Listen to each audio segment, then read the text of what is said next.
In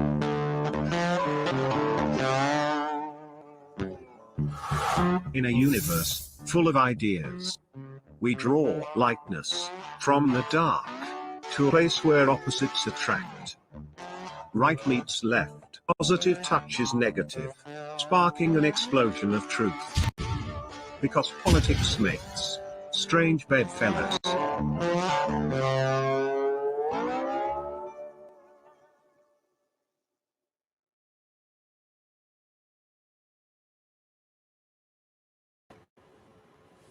Everybody, welcome to Strange Bedfellows. I'm your host, Laurie Spencer, along with Rick Walker of Maverick News. And tonight it's episode 13, episode lucky 13. And man, we feel lucky tonight. I feel lucky. Don't you, Rick Walker? You feeling lucky, punk? It has been a lucky day so far. We've had a lot of technical issues here, and I have another one right now, but that's okay. I'll work through it on my end. I won't even bother you with the details. Yeah, we have had a lot of technical issues lately, and we're not sure why, but you know what we do here at Mac News when things go wrong, when things go off the rails, we just blame the CIA. That's what we do. You know, when my car doesn't start first thing in the morning, I blame the CIA. You know, when the washing machine overflows, I blame the CIA. Why not? Just blame the CIA. I pretty much blame the CIA for everything. Why not? Yeah. And I'm joking, I think. I think that's what we're going to be talking about tonight, as a matter of fact, here on the Strange Bedfellows. We have a very special show for you tonight, bringing you a special report, because honestly, the mainstream media is not paying attention to this story, and I think it's abhorrent the way they're ignoring it. We think that this deserves serious coverage, and we endeavor to do our best for you tonight here on Strange Bedfellows with the Maverick News team. And we plan on having a special panel on board, and I'll tell you more about that in a moment. But to bring you up to speed on the latest developments in this story, as you probably know by now, there was an assassination attempt of sorts. I guess I would classify it that way. I'm not sure if it was an assassination attempt or not. All I can say is it was very strange, a very strange incident. Happened yesterday in Los Angeles, which is where Robert F. Kennedy Jr. lives. He lives in the Los Angeles area with his wife, Cheryl Hines, the actress from Curb Your Enthusiasm. And he was in town this week, last night, doing a speech at the Wilshire Able Theater in central Los Angeles, historic theater, been there since 1927, I think, when it opened. Beautiful place. I've actually been there. It's gorgeous. But there was some trouble last night. There was a gunman, an armed man, and I mean heavily armed, carrying at least a couple of handguns, had a lot of ammunition, had several knives in a backpack. And he was arrested at this event just before RFK Jr.'s speech. And he was pretending to be a federal agent, which is very strange. He told the police that he had been hired by Bobby's security team, his private security team. Gavin Becker and Associates provide security for Robert Kennedy. And it's very, very strange that this man was spotted by the alert men at Gavin DeBecker's team. They're the ones who said, hey, this guy doesn't look right. And they kind of took him aside.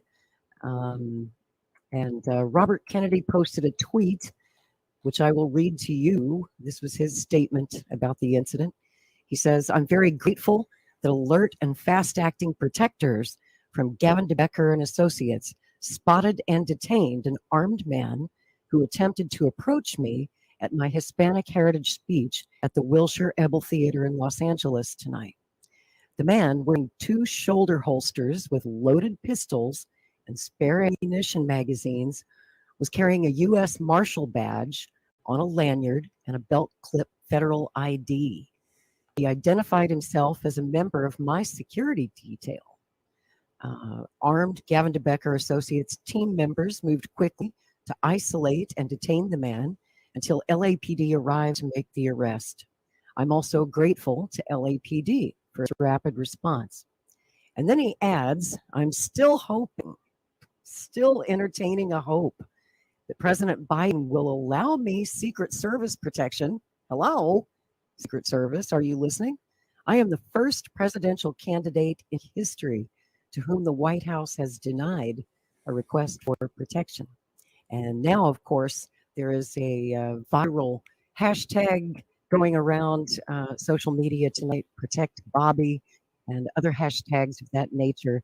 And people are tagging the Secret Service on Twitter like crazy, saying, hey, we need to get this guy some protection. And I would encourage you to call the White House if you feel the same way. Tell President Biden to provide this man to dispatch a detail to his side ASAP. Now, Mr. Kennedy's speech was not canceled. It went on as planned last night, went off without a hitch. Huge crowd there at the Wilshire Theater, and a very enthusiastic crowd.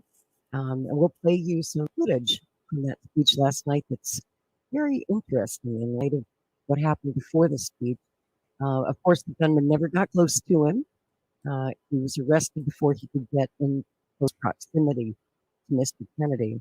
And it's ironic because the Wilshire Theater is about 2 miles from the former location of the Ambassador Hotel, which is also on Wilshire Boulevard in Los Angeles.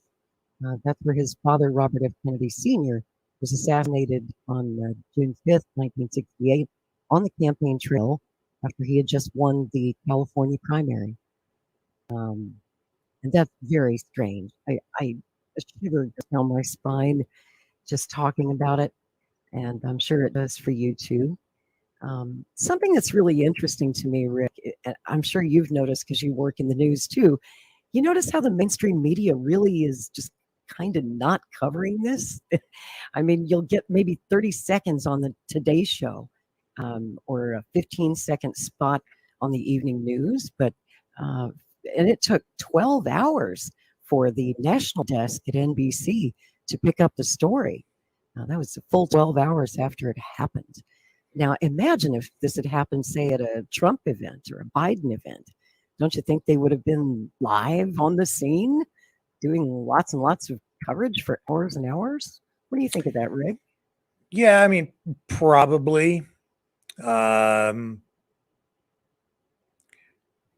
I think that they do try to suppress coverage of RFK Jr. generally. And yeah, I think they are probably trying to ignore it. Now, I mean, we do have to kind of look at it from a variety of perspectives here. We don't know what his intent might have been or might be. I have my own already strong views on what I think has happened here after looking at this. And I think it does deserve more attention. I think it deserves attention in other ways beyond this. I think this guy is a QAnon guy. Probably. Oh, definitely. Definitely. And that's and he has some things in his head that have prompted him to do whatever do what he did, and then beyond that, what he was going to do, we don't really know.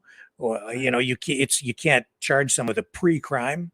He didn't actually pull his weapons out. He didn't threaten anyone. He did, I guess, make an attempt to approach RFK Jr., but there was no actual physical altercation or anything like that. It never got that far. Yeah, because the security detail intercepted him before he ever got close to him, close enough to do anything like that, which is so that they did their jobs, right?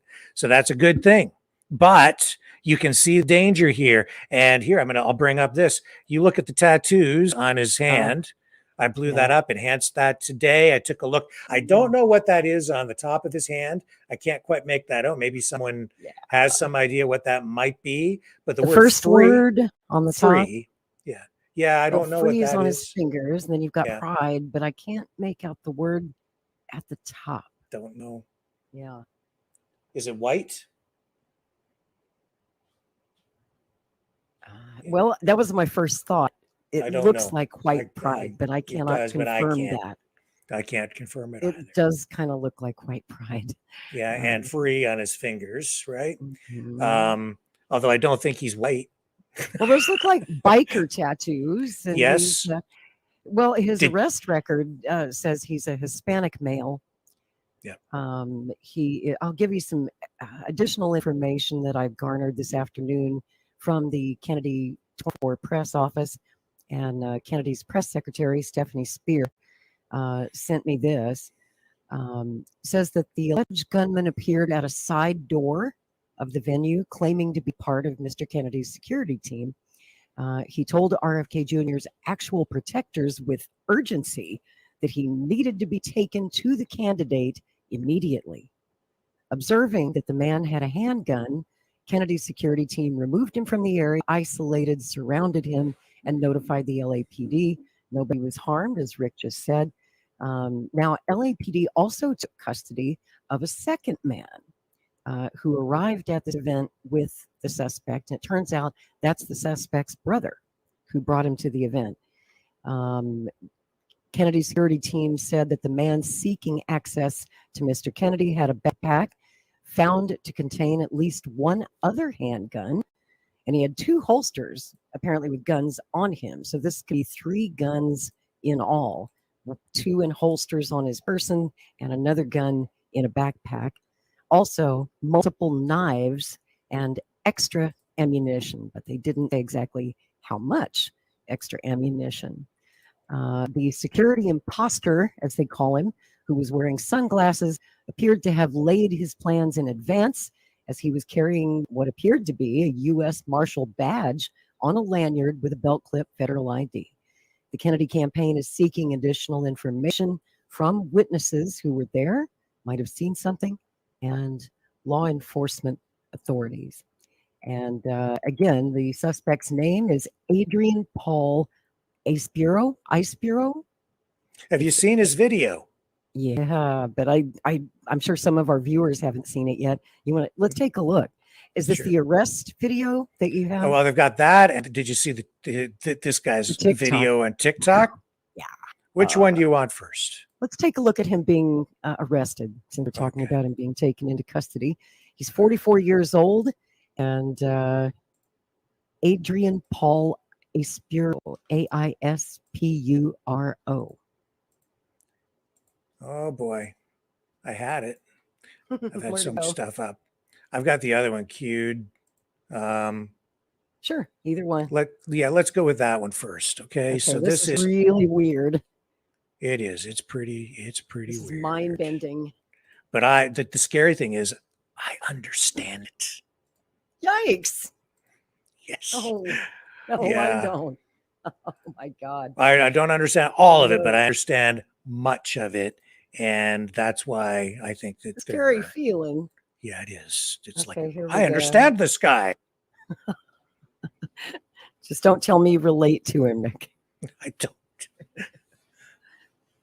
My Lord.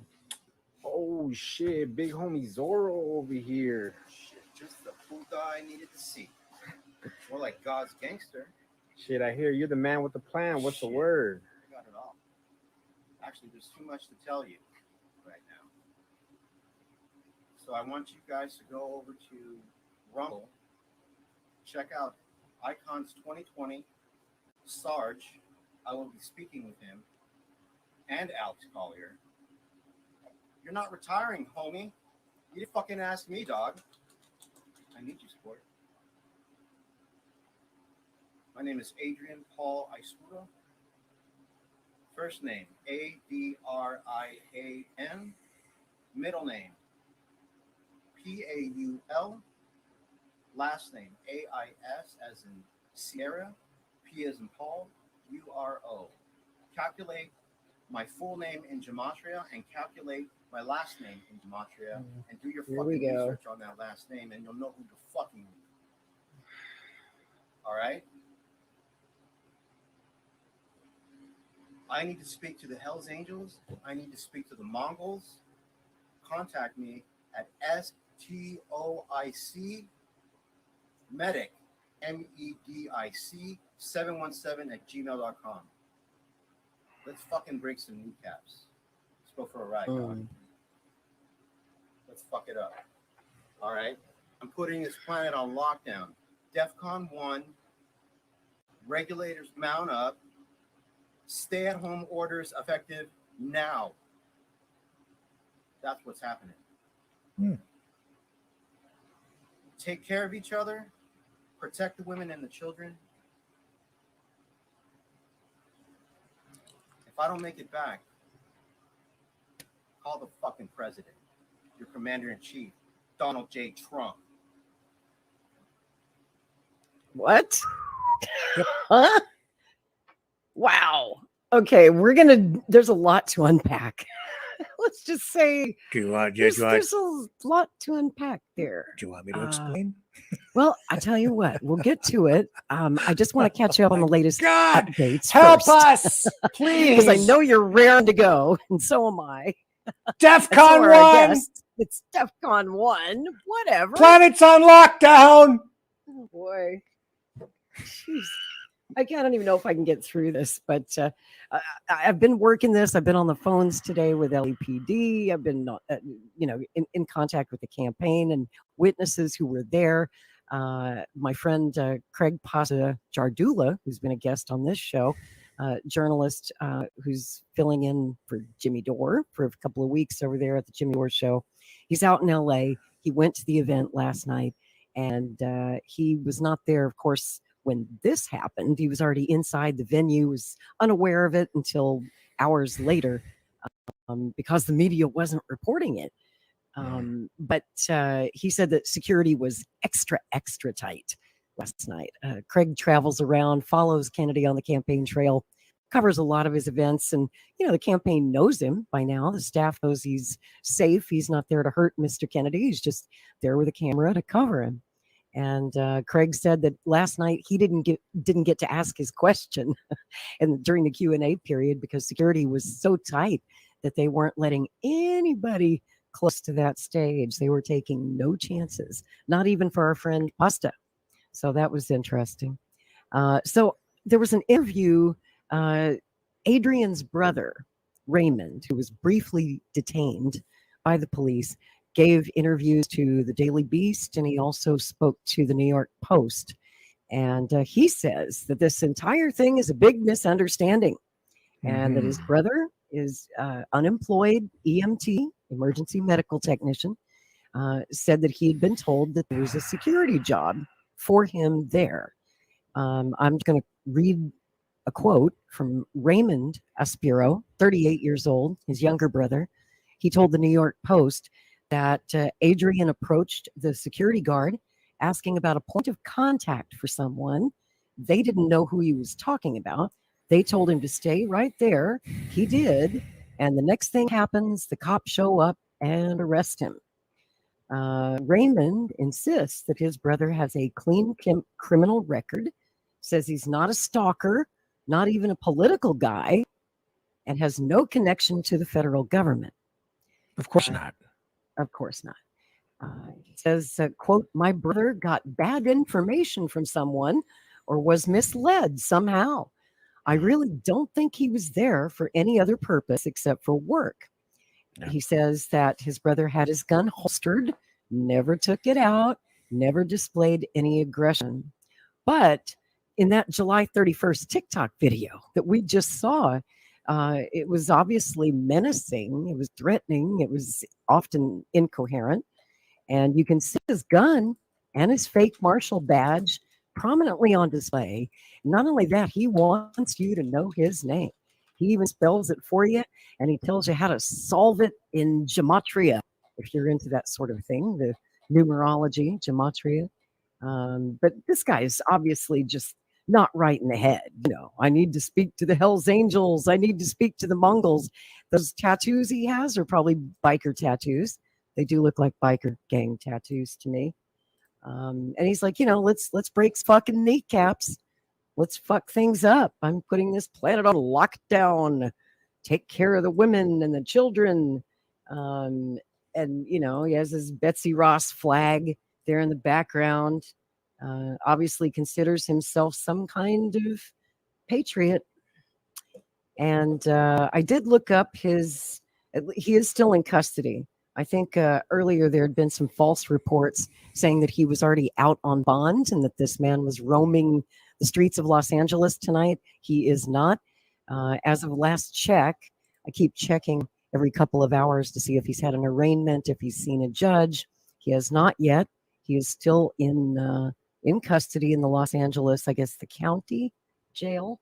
He was born on August 13th, 1979, 44 years old. Adrian Paul Aispuro. Let me have a closer look at this. Yeah, he is at I think the Wilshire station. And our guests tonight are both residents of the Los Angeles area, so they can probably tell me exactly where that jail is. Rick, looks like you found the video of him being taken into custody. You want to roll it? Here we go. Sure.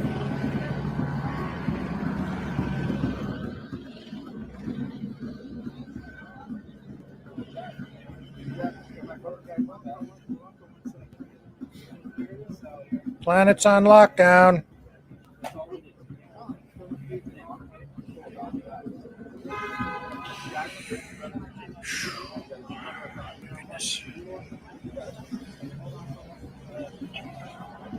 Goodness.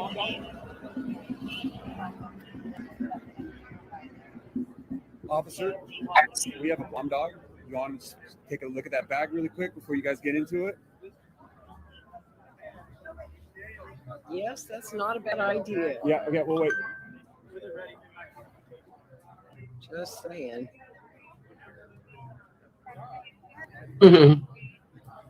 Glad he didn't have a bomb. We will find out how long until Doug. Yeah. Yeah.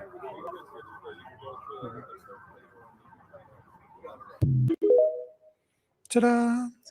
Ta-da! Wow. This is just so crazy, isn't it? I'm going to bring in our guests. They've been just like, let me in on this. Let me in this. It's a real pleasure to have both of you not only here with us tonight, because you're two of Kennedy assassination historians and researchers that I personally respect the most, but to have you together back here on Maverick News. You've both been guests before. And to have the panel, the old gang back together again, because I know you two have collaborated a lot over the years. I was reading your stuff back in the 90s when you were writing together as a team. And down here on the right, ladies and gentlemen, is our friend Jim Diogenio. I almost tripped over your name. Sorry, Jim. Good evening. You'd think I would be able to pronounce it by now. Wouldn't be the first time. Jim is the author of many books on the Kennedy assassinations, both JFK, RFK, and MLK as well. And of course, wrote the screenplay for Oliver Stone's new documentary film, JFK Revisited, and Destiny Betrayed, and so many great books. It's a pleasure to have you back, Jim. And we also have down here on the left, our friend Lisa Pease, who was just with us a couple of months back. We had her in for an interview on the 55th anniversary of the murder of Robert Kennedy in Los Angeles. Lisa has done what I think is the penultimate book about the assassination conspiracy. It's called A Lie Too Big to Fail. And welcome back to the show, Lisa. Good to see you. Thank you. Good to be here. Well, where do we begin, I almost my went friends? to the jail last night to see if I could talk to this guy because I really wanted to see if he was in some sort of a hypnotic trance or something. I bet you did. Oh my gosh. Yeah. Yes, I did. And Let's like you, I've been unpack this. What do you think? Yes, I've been researching all day, and I know Rick wants to talk about all the references in there. I went and looked up where he lived. He's from the Valley. It appears he's been living with his mother for several years, possibly due to a medical accident he apparently had that cost him his job as an EMT, which he had been for many years. And according to his brother, and I'm not sure how trustworthy that is or not, I just don't know. I'm not trying to disparage the brother, but according to his brother, he was actually trying to raise money to help his brother because he lost his job after he supposedly rescued somebody. He lifted like a 300-pound man in and tried to help him when no one else was available. And then he like hurt his own spine and had huge medical bills, and supposedly the county let him go.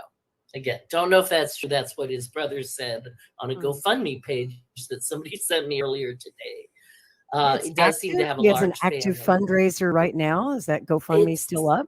No, somebody sent me, I think, a screenshot, or did I go to the actual? I don't remember now if I went to the actual page. It's not a recent page. It's a very old page because he apparently stopped working in 2017. You can see in that video he's wearing an EMT shirt, essentially. I even looked up his home address because I found that on Google.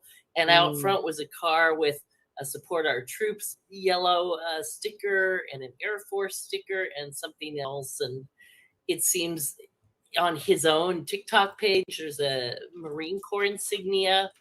I mean, for somebody who wants to like call out the federal government, he seems to have a lot of love for it. It opens with a POW flag for veterans. I mean, here's a guy who fits more the, how do I want to say? Yeah, I mean, it really looks like an intelligence agent. I understand he had some financial troubles from my research. I mean, he would have been an easy target. Let's put it that way. If somebody wanted to get a guy like that, living with his mother, no, credible means of support. At one point, he was involved in something called, yeah, really. And then he listed himself as the owner of something that was like an online travel agency that people did from their homes, but people online were saying that whole thing was a big scam. And so, I don't know, never dealt with that particular agency. I literally found one article about it as if, how do I want to say it? If it was some sort of a CIA front company, it would make sense that there would be like one article saying it's legit, nothing else anywhere on Google. So I thought that was interesting. Yeah. So, I mean, the way he talks, he positions himself as God's warrior. It's almost like somebody wanted to discredit Trump by having a Trump supporter kill Kennedy. And that way they get rid of, which makes no sense at the same time. Not a lick of sense. Well, no, but it didn't make sense that Oswald wanted to kill Kennedy either, right? Or that Sirhan wanted to kill Robert Kennedy, except for the little fake myth they made about him, but he's like, Sirhan at his own trial said, when I saw Kennedy, I thought he was a god. It's like he looked, I loved him. It was so disconnected from what then happened later in the pantry. And I kind of wonder too about this guy. If he, I mean, he didn't say anything about hating Kennedy. It sounded like he was either showing up because somebody told him they had a job for him. Well, he did tell his brother that he had a private security job, which he clearly did not have. And maybe, I guess what I'm saying is maybe he kind of is one of those people who thinks that, God called him to come protect Kennedy and he was there of his own accord because he loved Kennedy. He didn't want to hurt him. Maybe he was like just trying to, jump in there and be one of Kennedy's. I don't think so. I don't know. See, the thing is, I think you guys are from Texas. California, you cannot brandish a weapon in public. All. No. Okay. Yeah. And so this guy comes you can't to impersonate a federal officer. A speech, and he's got 2 guns loaded with ammo and 1 hidden weapon in his backpack. I mean, what are you asking to be arrested? That's that's just so out of this world. Would have stood out like a sore thumb. Let me tell you, all the years I've been in California, I see these films of people back east in North Carolina, carrying around it. You will not see anybody, carrying a gun anywhere. And I've been here for over 30 years. Lisa's been here all her life. Yeah, I've never seen anybody carrying a gun, open carry. Right. You just don't do it here. Don't. You can't. And this guy says he's applying for a job brandishing these guns. That's crazy, isn't it? I mean, wacko. And he's in that video some serious damage. You know, Yeah, in that video, he's like, I want to talk to the Hells Angels and the Mongols. Well, the Mongols are like so criminal, a gang that biker they're gang. forbidden from wearing their logo when they bike together. I was just reading about them earlier. It's like this guy, there's something just completely off. This is not a normal person. And then he At calls all. then he calls Donald Trump our president. Yeah. Yeah. Hello. Check the calendar. Look at Do Rick's you face, guys have any idea why? No, I Rick, really, I think you should I jump in and really, explain why. It scares me, but I understand why. okay, Please go ahead. explain. Go ahead, Rick. In my estimation, this guy is a QAnon person. 100%. Okay, so why does he say these things? Well, I can show you, actually. I hate to kind of give people the entrance to the rabbit hole, but you will find it here. I've been studying this stuff. I've been immersed in it, actually, unfortunately, for many months. It starts with things like this, and this is a guy near the top of the information food chain. His name is Derek Johnson. And come on, get up there on the screen. I won't run the video. The information that this gentleman shares with people seems very credible. He cites executive orders by number. He gives you very, I find when I listen to him and then research the information he provides, I find it very difficult, extremely difficult to discredit anything he says. Okay, because because he's the very executive orders are put online and you can read them. That's So right. if he And cites so, one, you can easily go check that. oh yes, and he Good. provides Yeah. those references, which makes it even more difficult to debunk or discredit anything that he says. Here's and this is the a website that he cites that he actually has created with the relevant links to all of the information that he provides. And as you scroll down, he does provide, these are all links, and it all starts, and it's quite extensive. I won't go into all of it here, but what in a nutshell, he is the whole Trump thing, still being president. Actually, he says, specifically, he says he's the commander in chief because these guys believe right now, the current thinking is that he's not necessarily the president, but he never gave up being commander in chief. And they believe, based on these executive orders that Trump wrote before he left office, that he still retained the powers as commander in chief. And there are executive orders that he uses and references there to support this.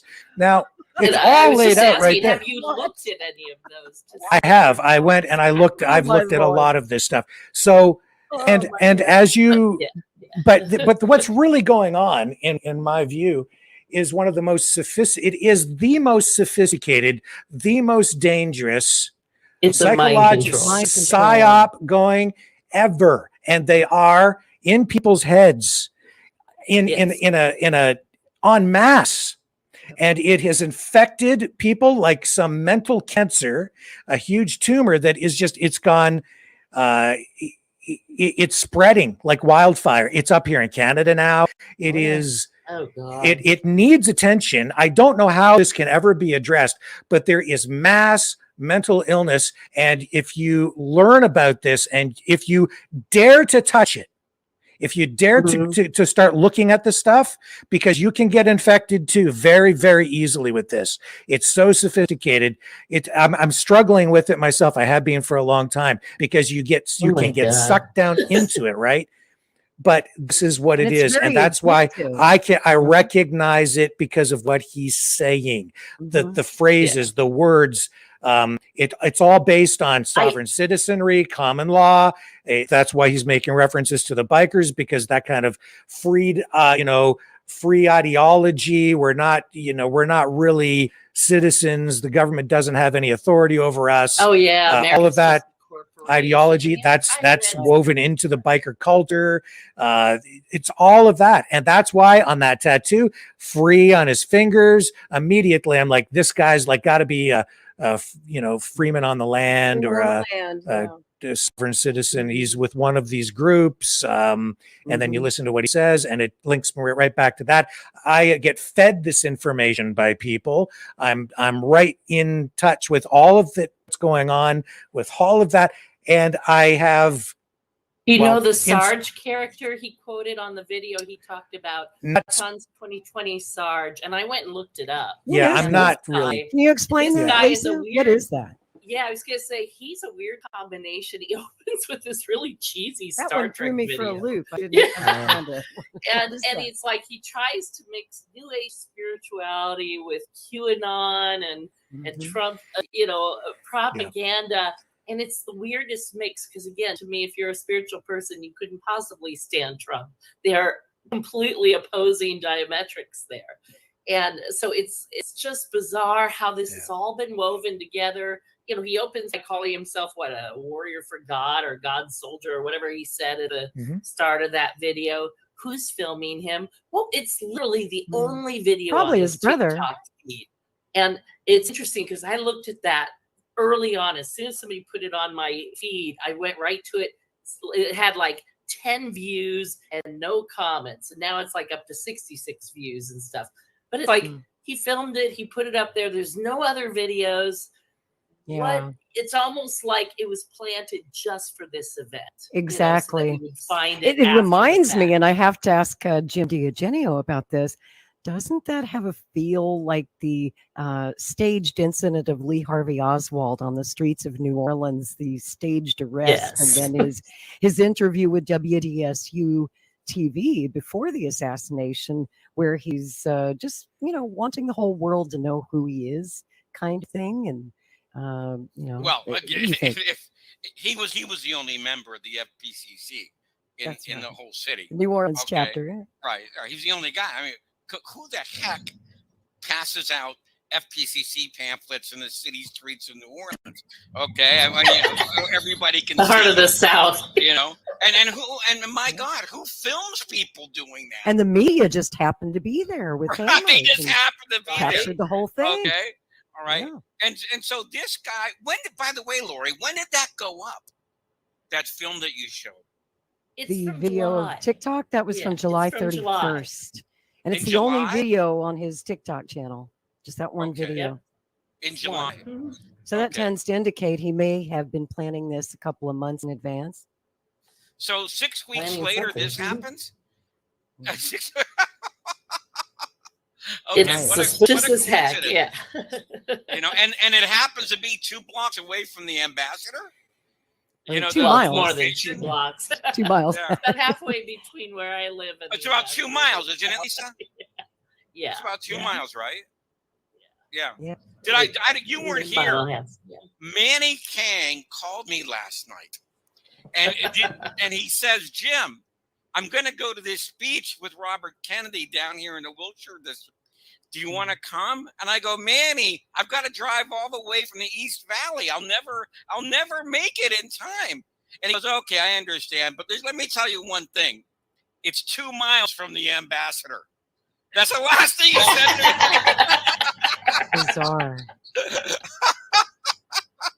That That's is the way just Manny bizarre. thinks. Okay. So Lisa, I told them. I've I been told to the Lori, Wilshire Bell Theater and for Mhm. political events. It's Beautiful. commonly used by Democrats. I saw, Mhm. and I'm blanking on her name now, but she was then my congresswoman, and I went to see her speak there.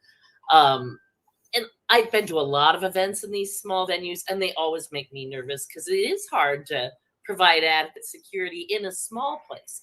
In True. a bigger place, the stage is much more separated. I freaked out when I heard Kennedy was going to speak at the Humphreys Half Moon Inn in San Diego because I had just been to that hotel and I knew how small that stage was. And it's like you could shoot him from a boat and no one would know where the shot had come from. Oh, yes. Yes. That venue where Yeah, the boats yeah. can just, cruise right by, and someone could have maybe Yeah, pulled off a But shot. I want to go back just briefly. My point is, when somebody already has this kind of mind issue, when they are in need of money, they're real targets for intelligence operatives, and especially if he had any military connections. When I say intelligence operatives, I am not eliminating military intelligence. which is I very have a good feeling at we're going to finding find out law he's probably school. a veteran and maybe a Marine. And wouldn't it be weird if he was a Marine? Because Oswald Yep. was a Marine and Thomas Arthur Valley was a Marine.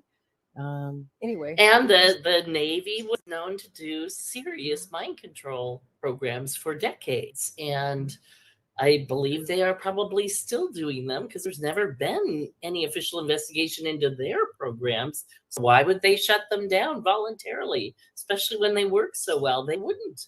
I'm sure they're still doing them. That guy you showed a film of, Yep. is he part of QAnon? Oh yeah. Oh, really? Definitely. And you know how I can tell for sure? Mhm. When he brings up his name, he says that you have to figure it out in gematria. And gematria is like this sacred numerology that QAnon people believe in. And every letter. So weird. I had to look it up. Every letter of his name has a number corresponding to it. And then you figure out the sum of all that. So if anybody out there understands gematria, I take the do. guy's I name actually and went do and the looked it math up. and figure it out and let Yeah, us let know. me clarify. Yeah. Jim, you were asking about the guy. Were you referring to the gunman, or are you referring to the I'm Derek just saying. Johnson guy? Yeah, right. Oh, Yeah. I thought you were asking about Yeah, Derek Adrian. Johnson. He does like online country videos, like music videos. He's quite good, but he's definitely part of the whole Q community, and he posts regularly, and I get his information a lot, and he has risen to prominence within the movement in the last few months. And this narrative that he's spinning up about Trump still being the commander in chief is being embraced, and it's also fueling this belief that these white hats are coming to rescue us from this terrible evil government that we have, which is terrible and evil, but the white hats are coming to rescue us all, and Trump is still really in charge, and he's just waiting for the right moment to reveal it all to the public. And this is so widespread that you're seeing these videos out of Maui talking about Marines going toe to toe with police and arresting cops there and arresting others. And there was supposed to be a Marine who was actually shot and killed in a battle of some kind that took place there, and that's been spreading and being shared. It's really insane, but it's up here in Canada now too. That's how I've really come to sort of identify it. Never really was here years ago, but it is here now, and it is spreading like crazy. Because you know what? We all have to save the children. Yeah, now it's all about saving the children. But as I'm sure Jim and Lisa are well aware, because they attend all of the JFK assassination research conferences in Dallas and other parts of the country, in more recent years, there's been this influx of QAnon people showing up to the JFK conferences and spending a lot of money on merch and buying your books. And, a lot of them buy your books, Lisa. They buy your books, Jim. They're really interested. And there's this Thanks, Lori. weird. I wish my book would wake them up. You know what I mean, though? Well, I'm saying Lori, is there's this weird fascination that the Q people have with the Kennedys. It's programmed. It's the original conspiracy theory, and it actually is one of the seeds that has grown all of this. What's her name? Naomi Klein, is that her name? She wrote the Shock Doctrine. Yeah. Have you seen her latest book? No. Doppelganger. What is it? It's called Doppelganger. Okay, and what she's trying to do in this book is to somehow say that, because her doppelganger, she says, is Naomi Wolf. Okay, all right, and because people now, they confuse her with her, and she's trying to say that this whole conspiracy culture is destroying America. Okay, and that we have to face up to it. And she's really out there with this now. She attacked Bobby Kennedy about a month ago over in the London, the Observer or something, or the Guardian. She actually said, and by the way, Lisa will know this because there's other people who said this, that he's really going to run as a Republican he's really part of the GOP. Which is complete crap. That's so. Okay? But that's what this whole movement is. The MSM is manipulating the QAnon stuff to go after legitimate people who really do believe in real conspiracies. Okay, that's exactly what like JFK, like RFK. Right, exactly. Yeah, right. I mean, the Kennedy they're assassination tar people, you guys everybody. know better than anyone how Right. pernicious and dangerous this movement is. And right here on Maverick News, I've spent the better part of the last year. I'm constantly trying to educate our audience. Many of them believe in QAnon. They believe this stuff. And I've tried my best to educate them and tell them that, no, JFK Jr. is really dead. His wife and Lauren Bissett are really dead. They really died in a plane crash.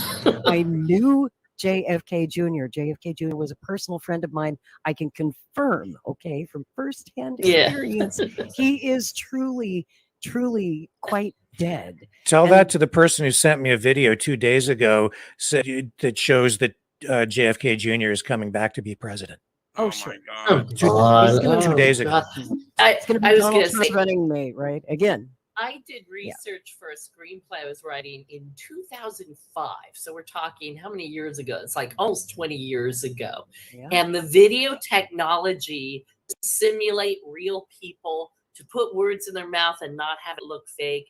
It was so sophisticated. In 2005, they could literally take a famous person, have them speak a different language and tell jokes in that language with the video manipulation. The deep fake. So first of all, in the video of JFK Jr., has he aged? Or is he still the young, handsome dude he was when he died? Frozen in time. 60s, like, come on. People are just not critical thinkers when it comes to this stuff. Oh, but the people who embrace this stuff think they are the critical thinkers. Right. And we're the dummies because we just don't know Yeah, the truth. You don't know the truth. Yeah. Yeah. Like I said, I run into this all the time because, people coming up to me with their crazy conspiracy theory. It's like, I work really hard to prove the conspiracies real that conspiracy. I talk about. Yeah. I actually research. I don't sit around and come up with cool ideas or listen to some anonymous person on the internet or believe some anonymous email that a friend forwarded. I mean, this does not rise to the and Jim standard and of me, evidence. we go to primary source documents. You go to the files at the LAPD. And that brings me back to our topic, which is this current assassination attempt on Kennedy and the real stuff, not the Q stuff, but the real information that we have. And something I found and I do think about the case, Lisa, and I wanted to ask you about this. When I spoke to LAPD, when I talked to their public information officer today, I said, so who's handling the investigation? They said that, FBI was there at the scene yesterday. Apparently they, for whatever reason, they had some FBI people at this event who offered to assist the LAPD, but the LAPD says that they don't want the FBI's help, that it's not a federal crime, and that they will handle the investigation themselves. I knew you would go off when you heard that because you've been researching the LAPD's work on the RFK Sr. case now for 30 years, and you know how many secrets they held and how poorly and shoddily and corrupt that investigation and honestly, really was. So I hope they do a better job this time, Lisa. The low-level FBI guys do a fantastic job. And I know Jim will back me up on that. At the lowest level, we got tons of great information on the Kennedy assassination. Now, the higher up the chain it goes, the bigger the lies. But at the ground level, the witness reports and stuff were pretty darn good. And the same in the in the RFK assassination. In fact, I had the LAPD's narration or rather transcript of Sirhan being held for 4 hours overnight. It was all transcribed. The FBI also transcribed it from the same tape. Their version had better detail.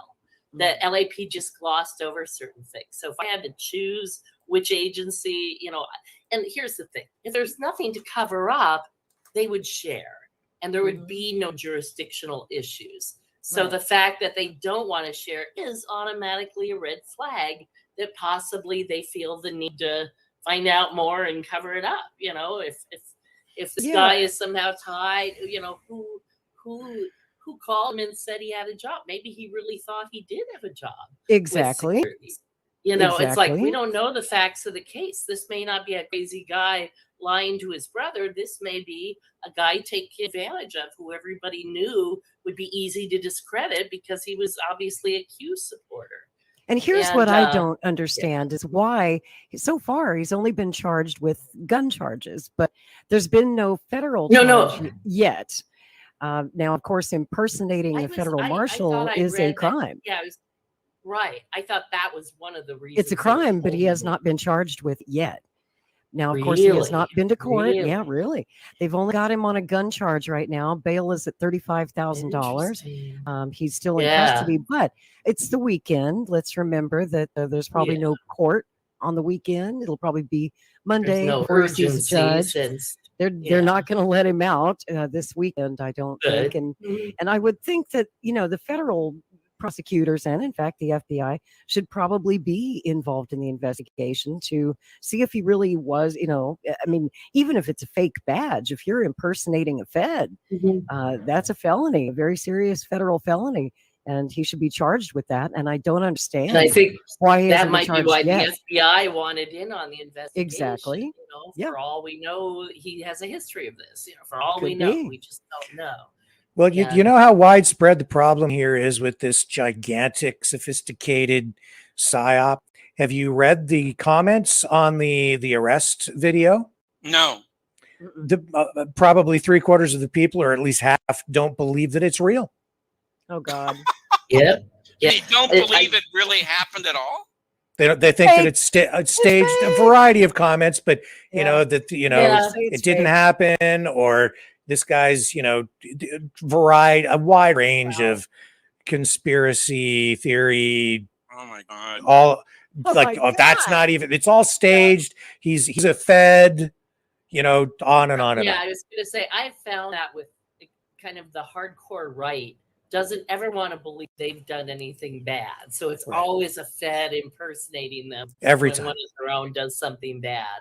And so it's like, I'm sorry, guys, but hey, there are people on the right who do really crazy things. People on the left too, but much less because crazy leftists tend to be super peace-loving tree huggers, and they're not into violence the way the hardcore right is. It's just I don't know. I've seen an awful lot of BLM, mostly peaceful protests with buildings burning down in the background. I've never seen BLM activists ever charged with any of that. There are infiltrators in all these. I know. I've seen them running through car dealerships that are on fire at the time, dancing on the cars, but not actually charged. I've seen that. Well, but again, I see the crazy on both sides. I see the nut bars all around. Rick, you sound like Q yourself now. Come on. It's hard. Do you want me to pull the videos up because they're online? Well, let's not get sidetracked. Yeah, let's not go there. I'm not on anybody's side. Let's try to stay on topic because there's a lot to talk about. LL. Right. But you know, I just think, and if you see a black person, you can't assume they're a BLM activist. Oh well, that's true. I'll give you that. Yes. And we can't assume that this guy's a QAnon guy either. We haven't proven that. So, he's innocent until proven guilty. He's entitled to due process. QAnon is not a crime. It's just mental illness. It's just crazy. It's we don't charge people with thought crimes. Let's calm down, everybody. Calm down. Let's get back to the topic at hand. And I'm going to go to Jim DiEugenio. Jim, okay, thank you.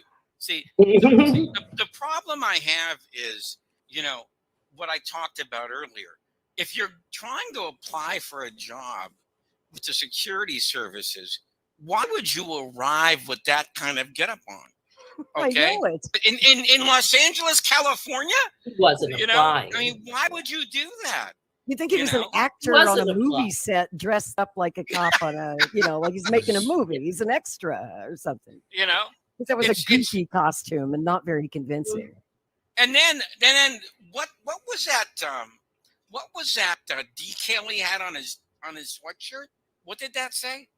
That was emergency medical technician because he Yeah. was an EMT. with Okay, Okay, that's LA what it is. Oh, right that's behind what him. he used to But be, he right? hasn't been but he hasn't been since 2017. And according to his brother, he, in trying to rescue somebody severely injured his own self, had like 5 spinal, cracks, needed very expensive surgery, that might have led to his financial troubles. And like I said, at that point, he's really easy pickings for anybody who wants to manipulate somebody who's a little desperate. Mhm. That's usually how they get them.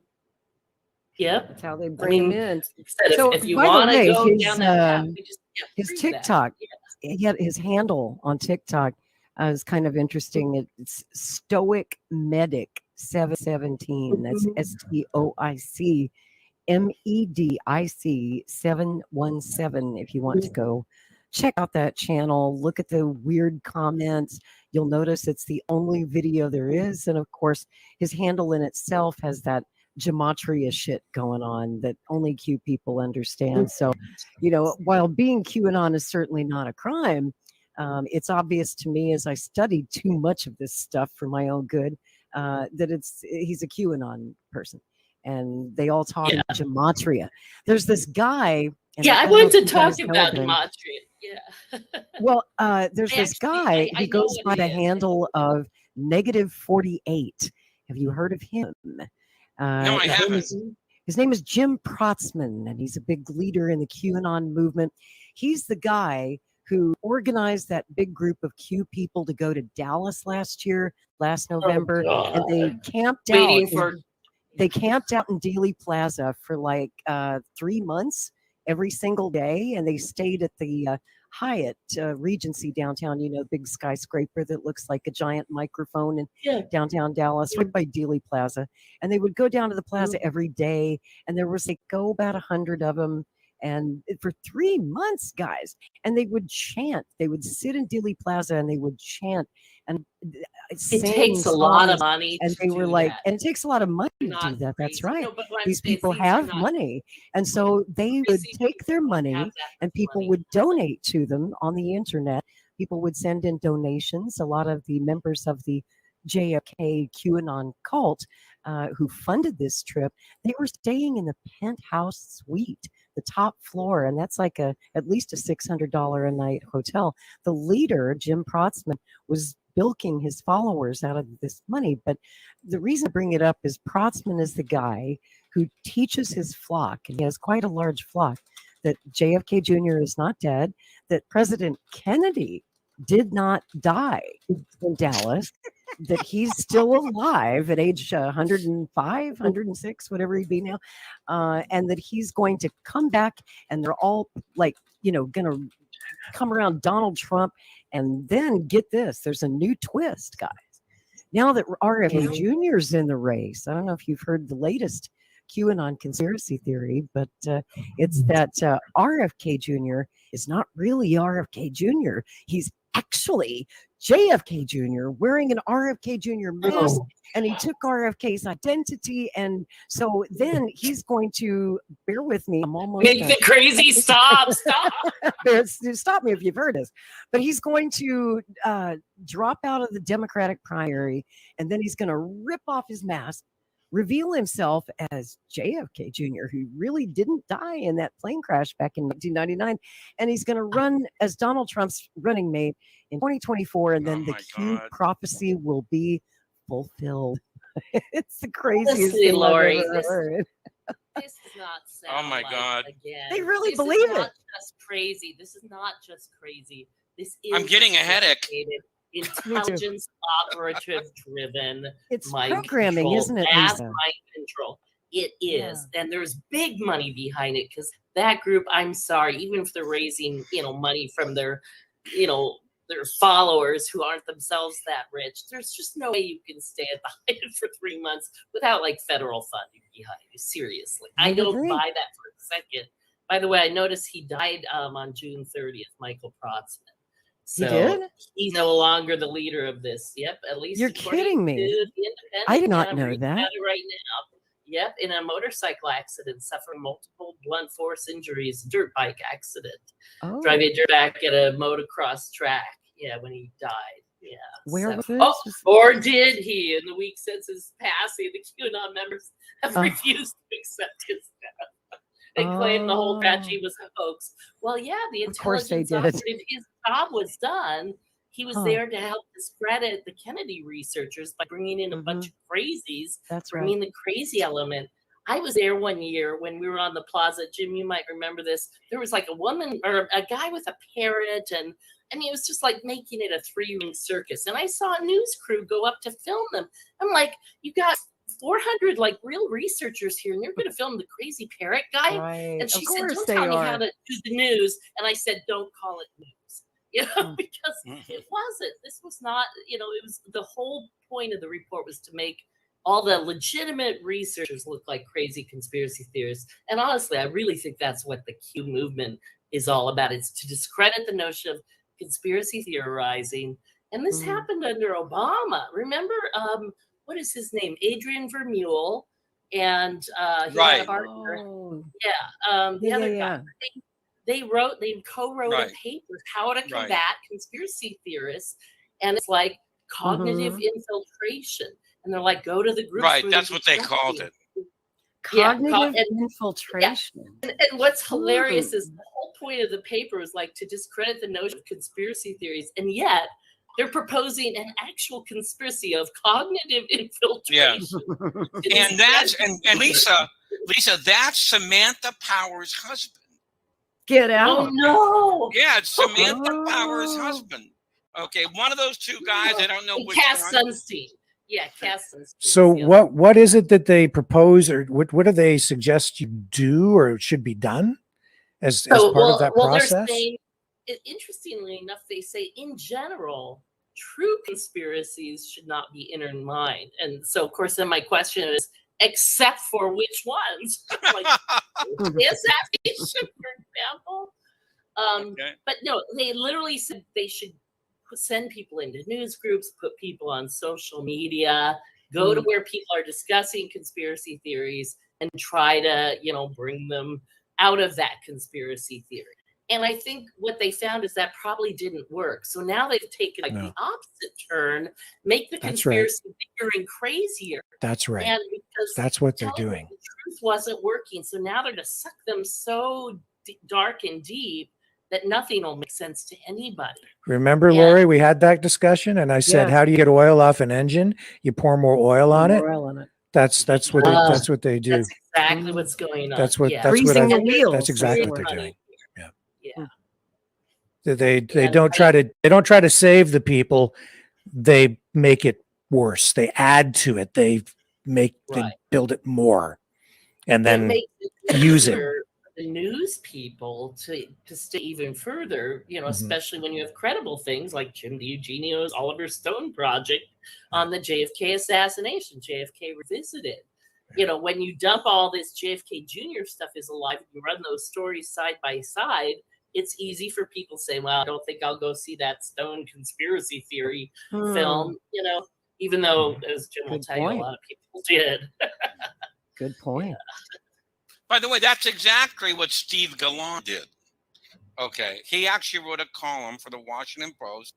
Lori knows who this guy is. Yeah. He's a professor right here at the University of Oklahoma, my alma mater. He tried to compare the JFK stuff with QAnon. And the Washington Post loves this stuff. Okay. And so they went ahead and printed that column. Now, you want to hear something else about Gallant? When he decided to bring a debate on TV, which I saw, you can see it on YouTube. Is that the History Channel debate about LBJ? No. This is about the Kennedy assassination. He said, we brought on Gus Russo and David Lifton. Those are the two people that he brought on. Okay. Winning the game. Oh my God. And I said, Steve, now come on. You really think we're this dumb? Okay. Unreal. I mean, who gives you a choice between Gus Russo and David Lifton? Wow. David Lifton, by the way, was a huge friend of James Phelan, who was one of the journalists in charge against Garrison. And Phelan was so close with Robert Mayhew that he was copying Garrison's files in Las Vegas Yeah. at Robert Mayhew's offices. At his That's office, right. It's like Mayhew is in the loop of both cases, the JFK and the RFK There is assassination. overlap there. Super interesting.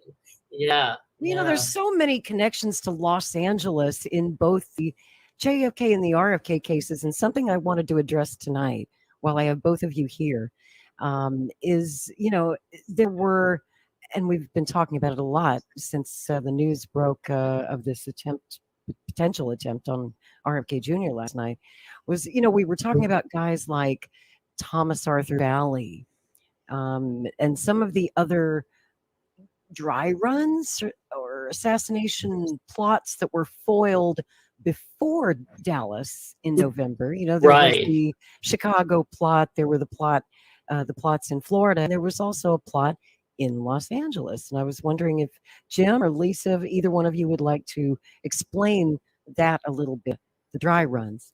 The one in Los Angeles, that was investigated by Richard Case Nagel. Yes. Okay, when he was trying to track down the real assassination that he knew was happening, he discovered this one in LA that was supposed to take place, I believe, on the night PT 109 was going to premiere at this movie theater. Wasn't it And the the theater guy- on Wilshire?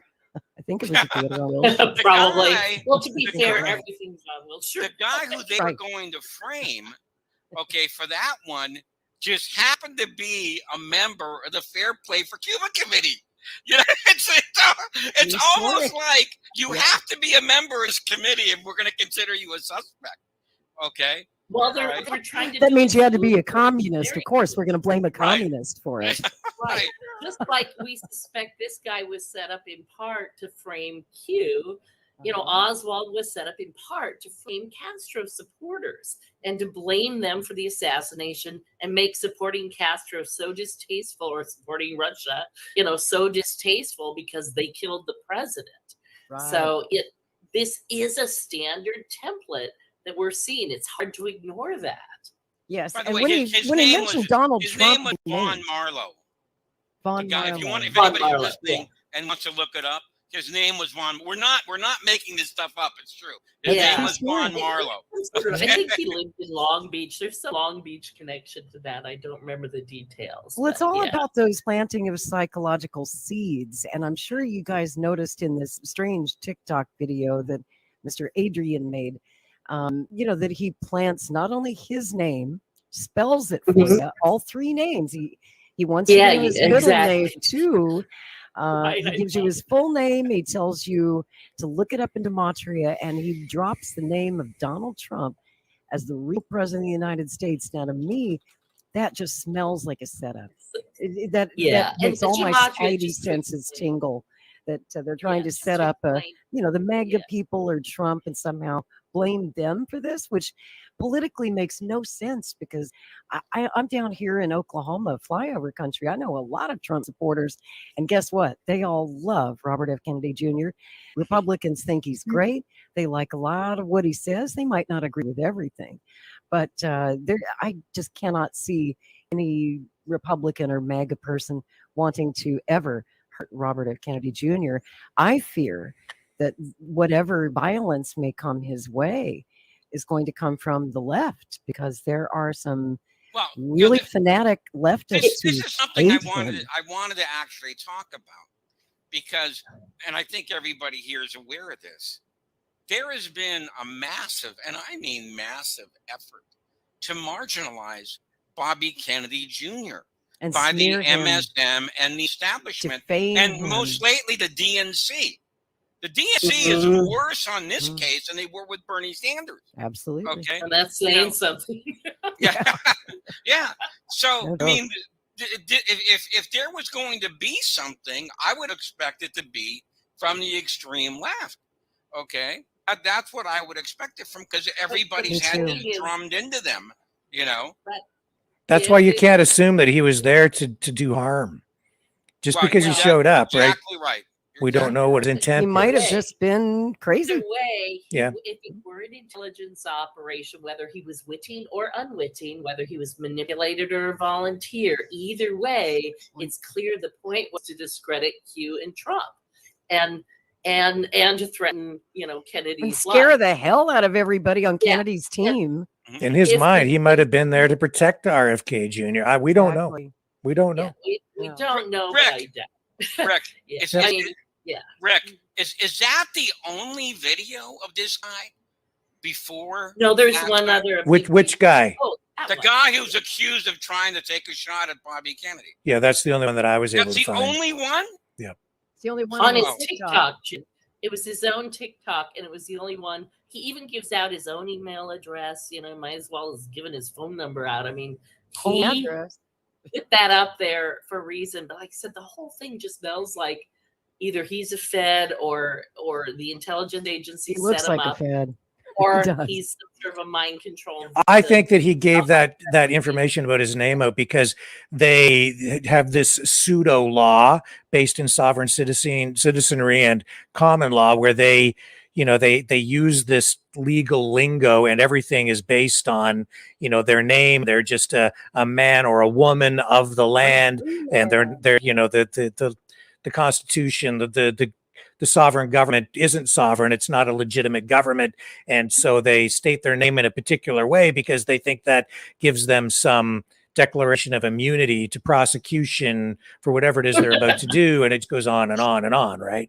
So you're saying this is all part of the whole QAnon rights.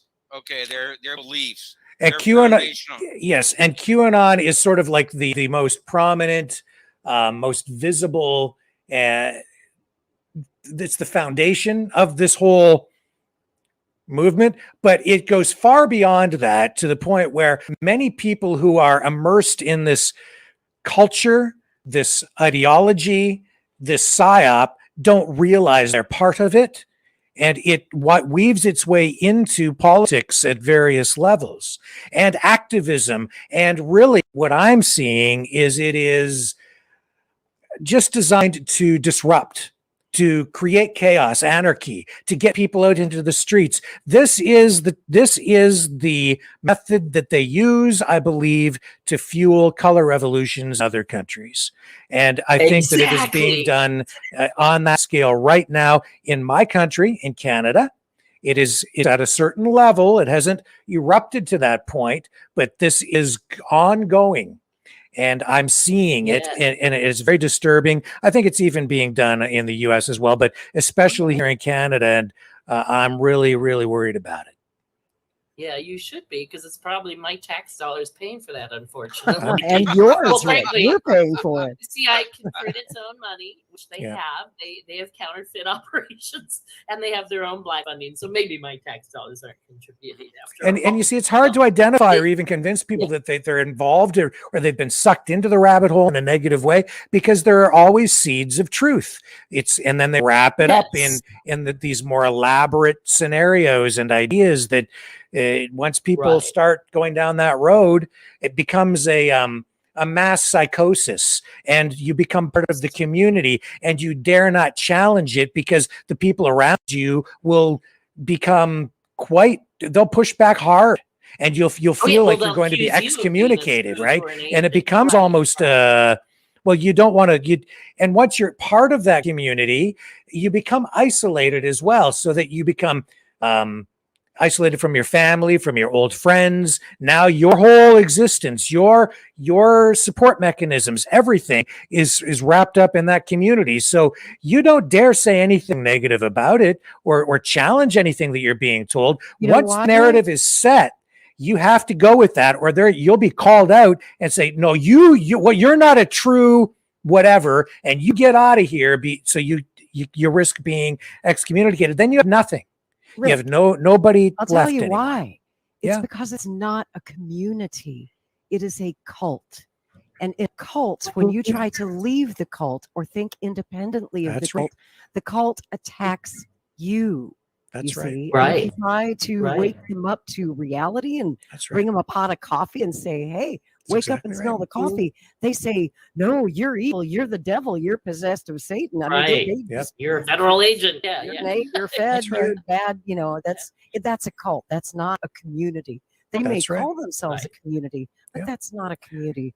That's a And what, cult. but once you're in there, what I'm seeing is that, you know, you lose touch with your family, your other friends. Oh, you, yeah. you, and because people are like, they don't want anything to do with you anymore. They don't understand you. You have no way to connect with the rest of the world anymore. You're only there. Rational So world. you're petrified. You dare not challenge it. You just go with it. Well, that guy didn't and- seem yeah. scared. No, because he's Adrian Yeah. doesn't he's seem just scared. rolling with it, right? He's a warrior, He's Rick. into it. He's a he warrior. believes. He's not That's afraid right. of anybody. Look at him. He's a warrior. Just like That's a lot of these guys fancy themselves warriors. They're going to save the children. They're going to save. Yeah. He's going to go in there and save Yeah. Robert Kennedy with 3 guns and a backpack full of knives and That's right. a bunch of ammunition. Yeah. It's going to be mostly peaceful. He's going to save Robert Kennedy's life, I guess. So- Did he say that? I mean, I don't even know where that line. That's what comes his from. brother I have said. not seen that He didn't in say any- a that's word. what Now, his- I thought that was No, interesting. his brother said only. I thought his brother said only that he He was there for a told him job. he had a security job. He Right. didn't say because I want to protect him. No, This nothing is of a that guy sort. who's out of work. No, this is Right. a guy who's out of work. He needs a So- job. and he So says he's not even I just political. don't read into it. That He he's a claimed his senator. brother was We not don't know. political, but We his don't know. brother made You a don't know what you video don't that know. was very political. Very So that was political, yeah. a contradiction. You know, his brother told the New York Post, "Oh, my brother's not political." Which is But why in that video he made, he was very political, and he called Donald Trump the president. I'd say that's a political video. So there's the first lie yeah. that we caught his brother in right there. But again, Um, Sirhan was never political, until he had his accident off the horse. Mhm. And then he got like more political because he was being programmed That's to right. be political and to respond to political cues. And so Mhm. again, we can't rule out the aspect that this guy has been individually programmed, not just mass programmed.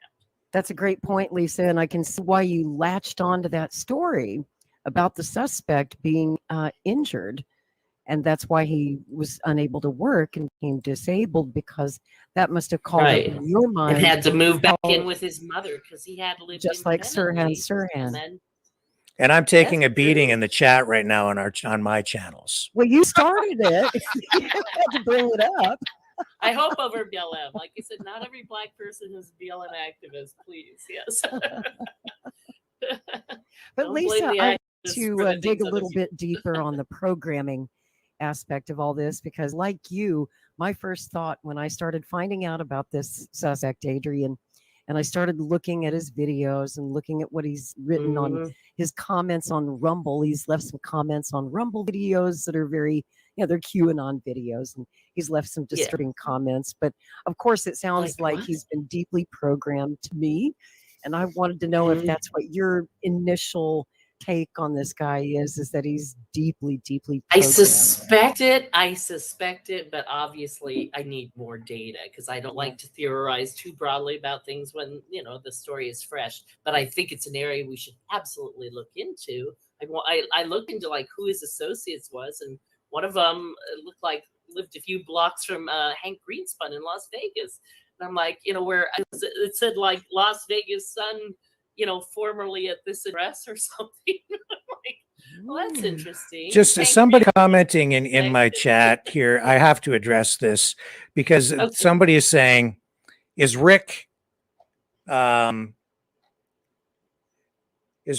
connecting? Yeah, is Rick linking the Q stuff with the Million March to save the children? That's really stretching it. Well, I've said nothing about the Million Person March coming up on the 20th of this month, Wednesday. I believe 77 locations across Canada will be involved in this Save the Children March coming up, where they say it's the Million Person March. It's all about saving the children. I've said nothing Who about runs connecting that? that to Q. Whoever said that in the chat, they're the one kind of making that connection. So you can do that if you want. I never said anything about it, but I do know this. I do know that at the very center, at the extreme core, at the very beginning, at the foundation of everything to do with Q, it's all about save the children. The whole thing with Q is about saving the children, always has been. That all goes back to Alex Jones and Pizzagate and children in cages and tunnels through the earth and adrenochrome and all of those things. And you guys can make your own determinations on how valid any of that stuff is for yourselves. I didn't make any link between what I'm talking about in that 1 million person march, but they're using the same hashtag Save the Children, which has been an issue, for the Save the Children charity for a long time. Yes. Since about 2015, 2016. But that's at the very center of the Q movement. Now, I didn't make any links there. Other people, you can make the link if you want. You could, that's a rabbit hole you can go down. But don't accuse me. I didn't say it. I didn't say that. Trolls. You're feeding the trolls. Don't. I didn't say. No, I'm not arguing. No. But this is at the core of everything. And this all relates to what went on in Los Angeles. I'm just sharing it with you. This is at the center of the whole thing. Well, speaking because who doesn't want to save children, right? Well, I mean, that's of course. Everybody wants to keep the children safe, exactly. of course. Yeah. But getting back to the topic, because we've gone way down the rabbit hole. Getting back to the topic of what happened yesterday in Los Angeles, John McCarthy here in the chat brings up an excellent point that the news was broken by one news outlet, and that was the Epic Times. They're the ones who originally had the story about this incident that occurred and this guy being arrested. They had the exclusive photographs first. And of course, when I saw that, when it came across the wire last night, I was immediately skeptical, like John McCarthy points out. Epic Times, I wanted to confirm it from a better source because Epic I got Times talking about this group. some intelligence connections there, and I thought, were they placed there by happenstance? I mean, I have been following Kennedy and covering a lot of his events, and so they had a legitimate reason to be there as the press. But at the same time, and I'll get to you in just a moment, Lisa, but they were there, first on the scene with the cameras. And of course, I immediately thought of Oswald in New Orleans. And I thought, isn't that interesting that one news outlet was there? Because this happened in the afternoon, long before, before the event began.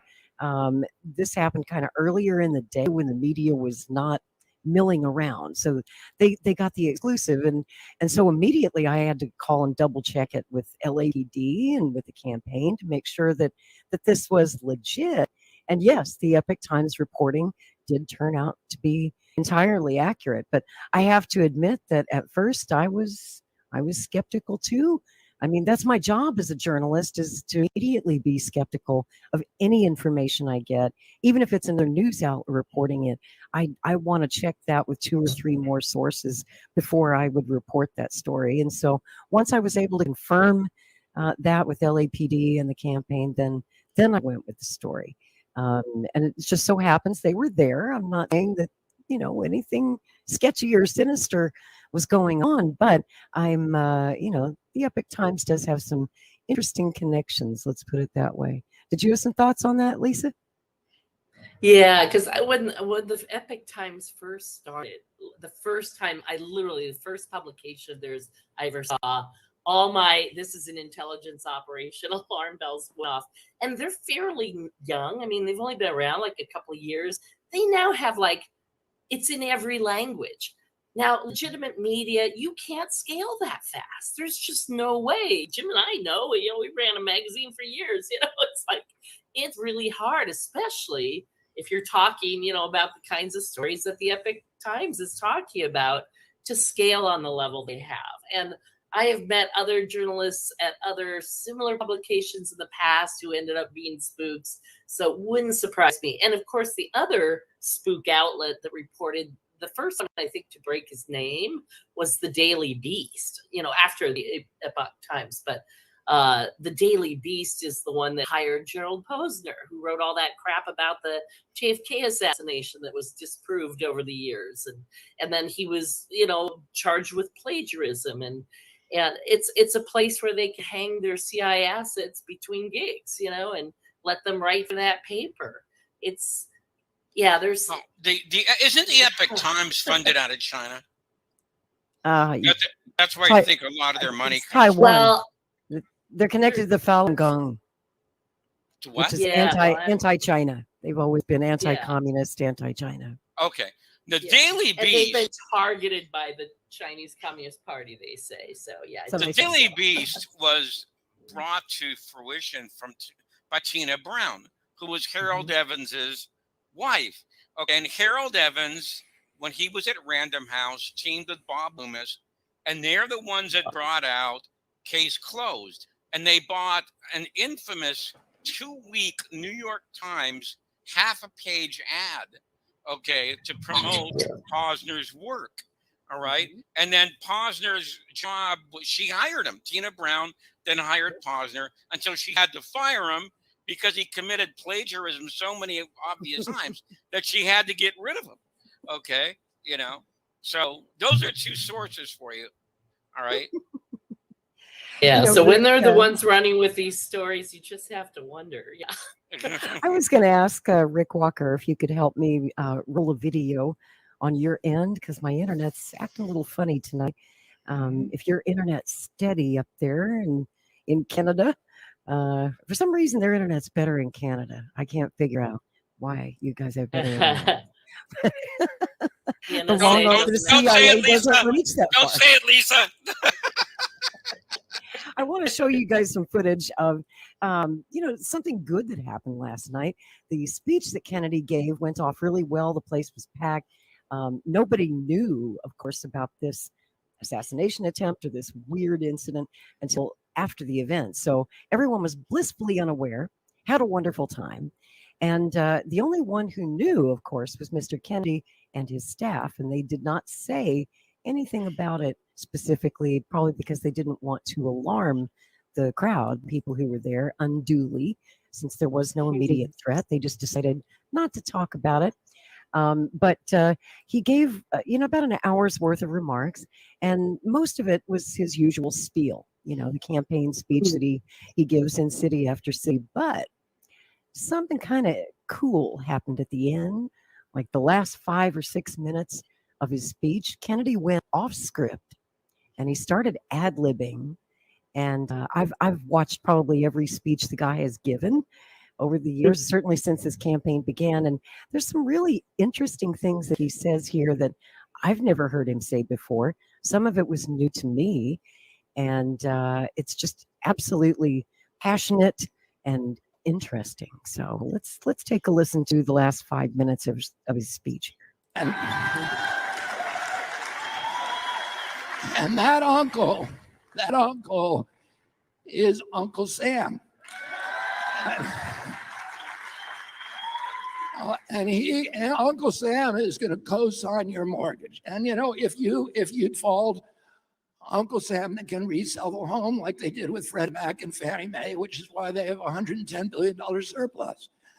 Oh, in order to pay for those mortgages, to finance them, I'm going to issue a new issuance of Treasury bills at 3% interest, tax-free. So we will be able to finance all of those.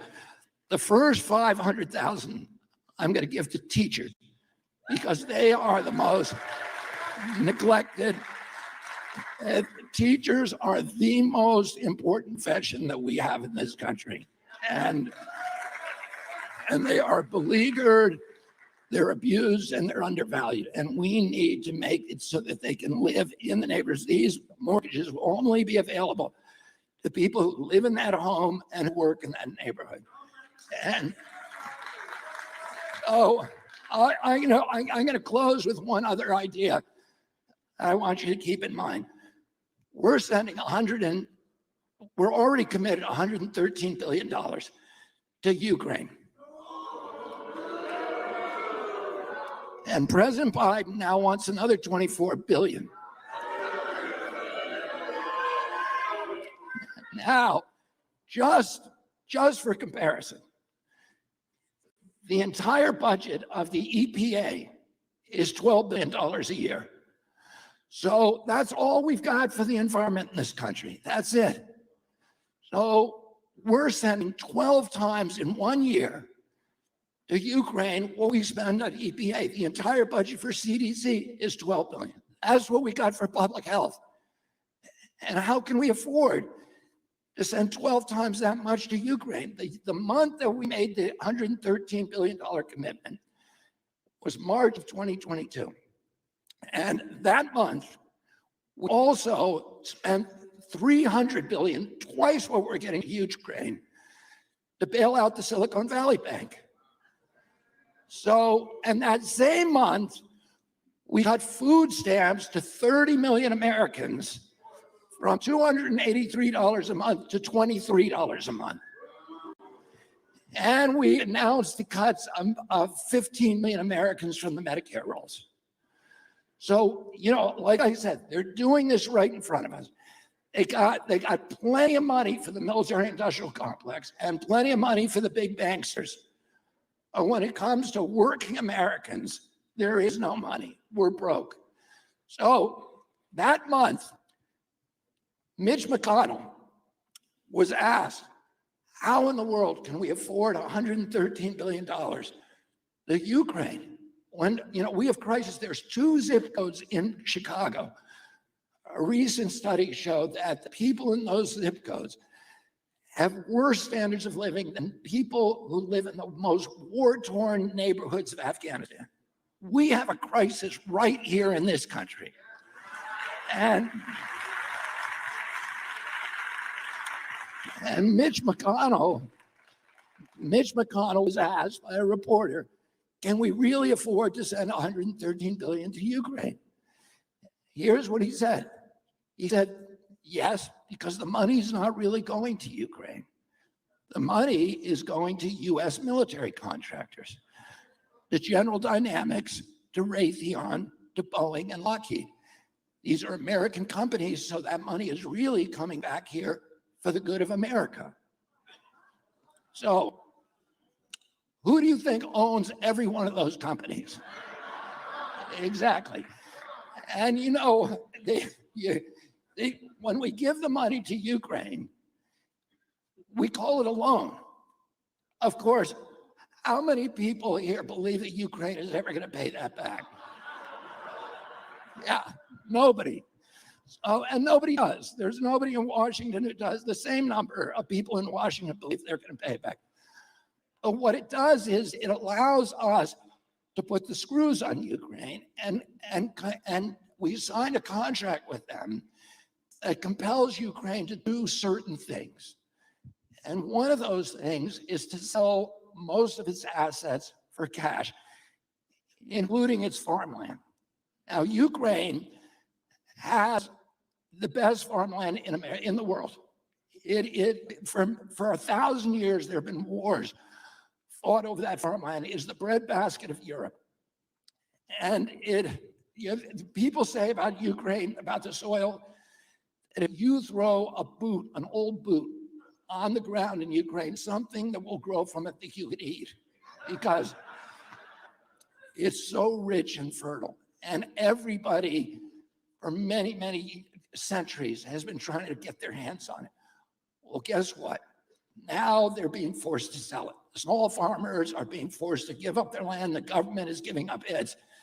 They've already put on the auction block 28%. Who do you think the biggest buyer is of that land? Exactly.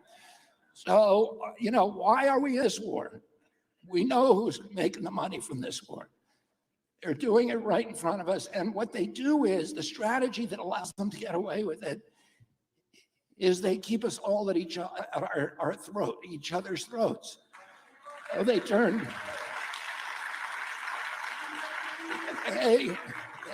blacks against whites and Hispanics and Republicans against Democrats and rural people against urban people.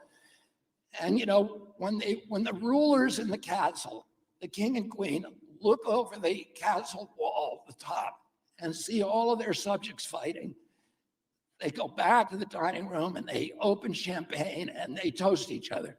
Because as long as we're all fighting each other, we can't see what they're doing. And it's like somebody who's jangling keys over here and saying, look at these keys, look at the trans issue. We got to be tougher on trans. We got to be tougher on pregnant women. We got to be tougher on Mexico. All of these things that they're going to do. And then over here, they're robbing the bank and nobody's watching them.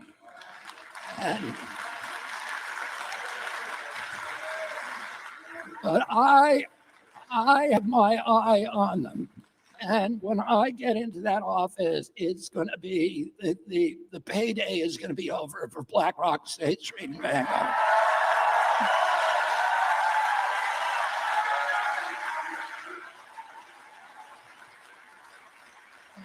And somebody just a moment ago shouted at me about the DNC. Well, you know, the DNC did the same thing they're doing to me. They did it to Bernie Sanders. Worse. Because Bernie Sanders posed a threat to the DNC's donor base. Well, I am 10 times the threat that Bernie Sanders was.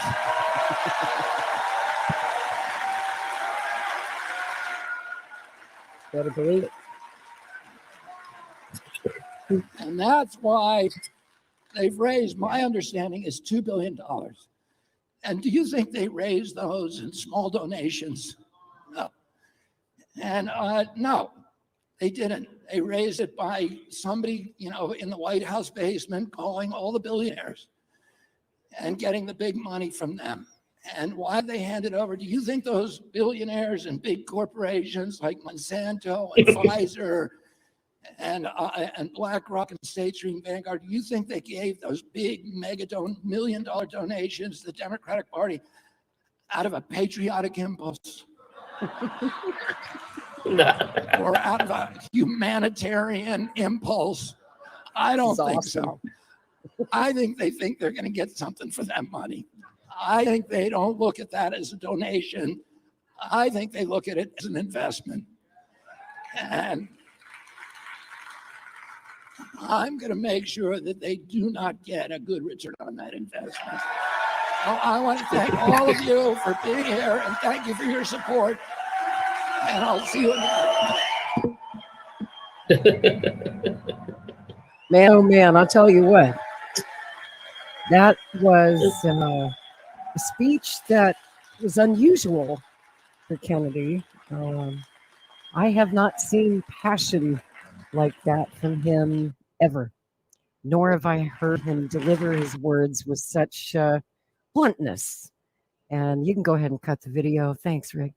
So I don't know if you guys, I'd like to get your thoughts on that. To me, that sounded like a man with nothing left to lose and nothing left to fear. Your thoughts?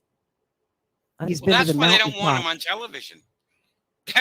Like that, they don't want him on television. Okay. Yeah. I mean, that's the kind of speech that'll get a guy killed. He just said he's going Yeah, to well- end the war, end the national security state, shut it down for BlackRock and all of these profiteers who are robbing us blind. And he's going to bring a new deal, a fair deal for the American people. We can't have that. Mhm. Better not let We him on haven't allowed TV. that in this country since FDR. You know, Exactly. it's like when Huey Long started talking like that, boom, he was killed. When Right. JFK started doing that, boom, he was killed. When Martin Luther King was saying that, boom, he was killed. And RFK, his father, boom. So yes, and I think what you're hinting at is exactly what I was thinking too. It's like, yeah, if you think somebody's might have just missed shooting you, you're going to say things that you've been maybe holding back.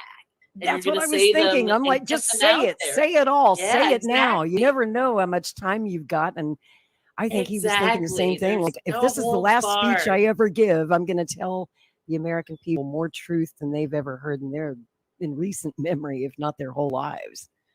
And he No, did and in this those is 5 what- minutes.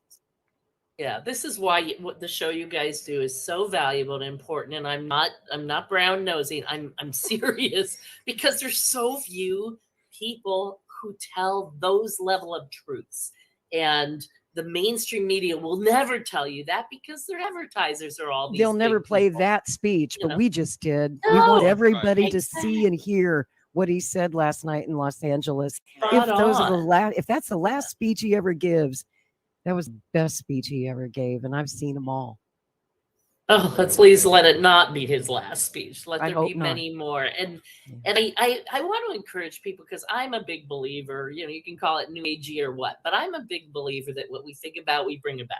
And so I think it's very important that we visualize him happy in the White House, helping us, and not lying dead, you know, in a big grave ceremony. You know, let's really try and focus on the positive, because the world is kind of in a death spiral right now. I mean, everywhere you look, there's problems. And I think it's important on those of us who can to try and uplift the rest of humanity, because people who are in fear make terrible decisions for their own welfare and our welfare.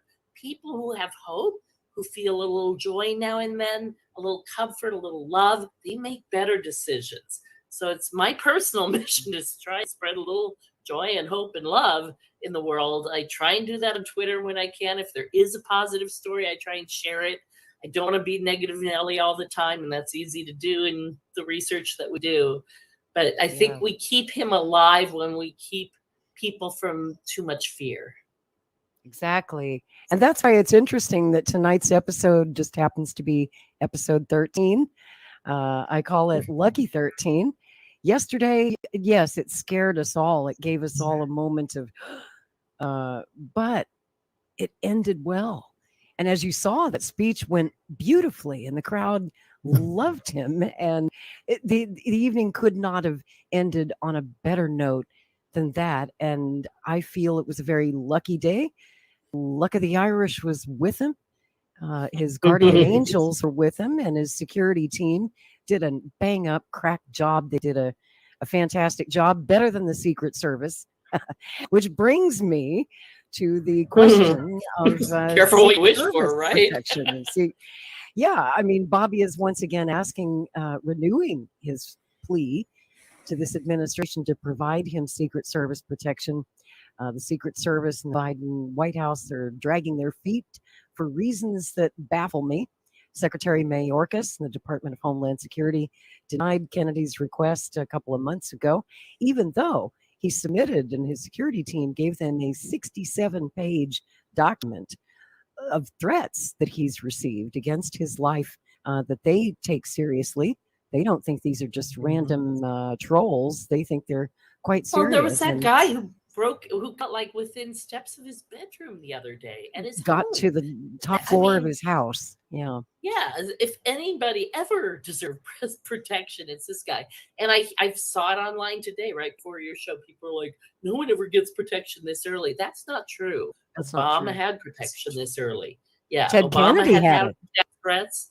Yep. Ted Kennedy, when he challenged Jimmy Carter, and those two hated each other, right? They hated each other. And yet Carter granted him Secret Service protection a year before the election. And so, Jim, you had a story about President Carter that you were going to share with us. Would you tell me that story? Well, tell everybody. Lisa's familiar with this story. It's one of the most bizarre stories you're ever going to hear about presidential, perhaps, assassinations. I think it was in 78 or 79 that Carter came out to Los Angeles. Okay, and he was speaking at some big convention center. And the police picked up a guy who was acting suspicious at a hotel across the street. And then they picked up a guy that he said he knew, okay, that was part of this. Okay, and the guy had a revolver. The guy up in the hotel had a revolver, and he had apparently practiced shooting.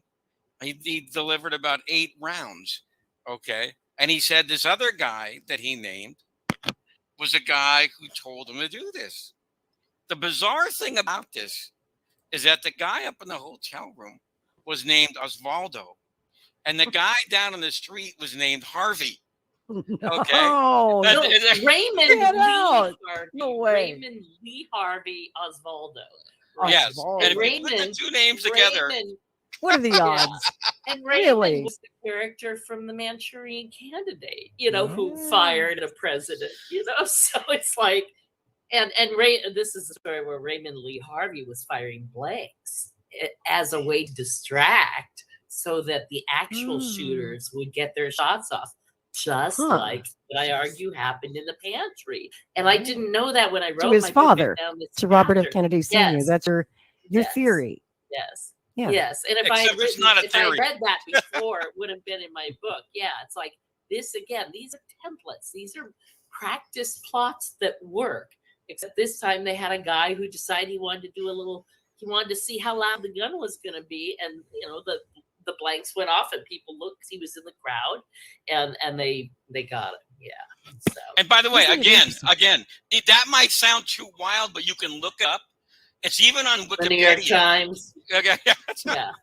Well, Wikipedia, I don't use as a source for anything, but the New York Times did do a pretty decent story on that at one point, because they tried to make that story go away immediately. And so right, it's just they like did. They weird tried to make it preaching. disappear. You know, And then, but it's still then around. when it went to trial, they're like, you know, there's more to this story. And then it disappeared forever. But Well, the you know, New York Times did a really in-depth article about it first. I know that we did an interview with you, Lisa, a couple months back on the 55th anniversary back in June.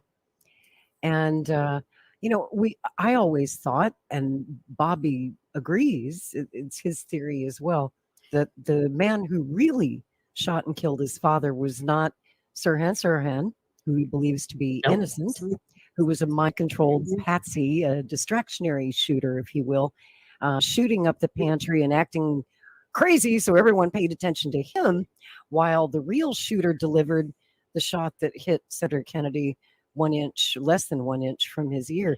And he believes that it was the security guard, that Thane Eugene Caesar, who died a couple of years ago. And you have a different theory, which we'll get to in a moment.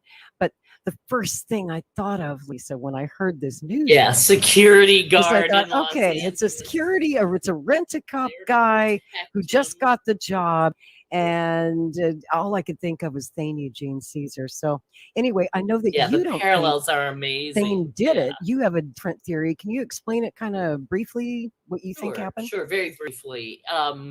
Thane was literally at Kennedy's right elbow. He was pulling him through the pantry until he got about halfway, and then he stood there. Now, according to one witness, it looked like Thane was holding him in place there at that point when the shooting started.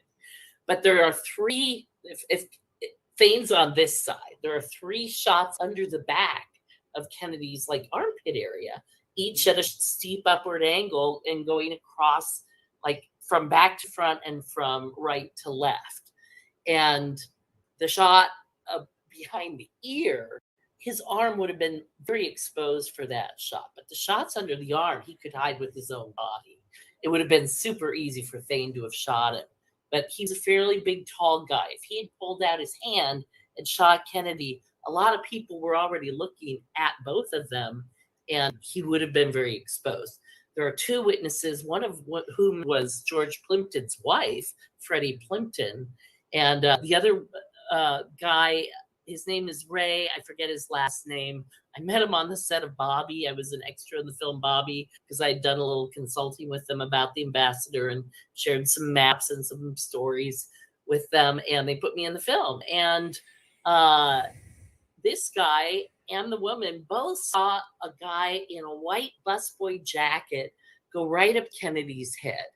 And they both swore, well, Ray was certain it was Sirhan. I know for a fact it wasn't, because Sirhan was wearing blue all night and had a blue velour pullover that did not look in any way like a white busboy jacket. But Right. there were lookalikes there. And so it's very possible that he saw the actual assassin who made the headshot. And Freddie said, I saw his hand right up. I was certain he had killed Kennedy, but I didn't see a gun. I don't know why I didn't see a gun. And of course, CIA and presumably other agencies, they have a gun, a 22 that'll fit in the palm of your hand that you control with a ring on your finger. You can literally shoot somebody and no one will see a gun. The Navy had a weapon that went in a white glove. So if you're in a white busboy outfit, if you have gloves on or something, it was like a piston action. If you put your hand up, you could trigger it just by pressing against somebody's head. And then the CIA had like a cigarette pack that was a gun. And it looks exactly, it's in the museum. You can go see it if you ever go to DC. In the International Spy Museum? You hit a little secret button and boom, it fires. They also have camera guns. And I have personal experience with this. I didn't know at the time what the big deal was, but Gerald Ford drove right by my house. I used to live in Palo Alto, and Gerald Ford came to Palo Alto, went to Stanford that day. And I was all excited. Wow, president's driving by my house. I was 13. I had a little Kodak camera, and I put it up to my eye to take a picture. And suddenly a guy on a megaphone is like, put the camera down. Put the camera down. A SWAT guy. Drop the camera, little girl. It starts running at me, and I'm like terrified. And so, of course, they put the camera down. Well, it turned out that was the day before Sarah Jane Moore had shot him. And they had already had threats that he might be shot at Stanford. And the CIA has camera guns. They can hide a gun in a camera. So imagine somebody pulling up a camera right next to Kennedy's head. No one would even know. It just looks like a camera. Gordon and when I hear stuff like that, I think, okay, Secret Service 99% of the time does a great job. But then there's that 1% of the time in Dallas where everything went wrong. Everything that could go wrong in Dallas did go wrong. But I have a question, and I want to see what both you guys think. Do you think here in a week or two, they're going to go through this Adrian guy's house and going to find some diaries that say RFK must die? RFK must die. Well, since he didn't Sorry to die, joke about that. I'm pretty sure they won't. I don't think there's going to be a very serious investigation. Sadly, and I'm not sad that he didn't die, but because he didn't die, sadly, there won't be a very serious investigation, I fear. Go ahead, Jim. Yeah, sorry. You can't go to the well too often. Okay. All of these guys, like, I'll never forget one night Truman Capote was on the Tonight Show. And he says, Johnny, I'm a literary guy. I write books. Okay, I've written several books. I've written a couple of bestsellers. Guess what?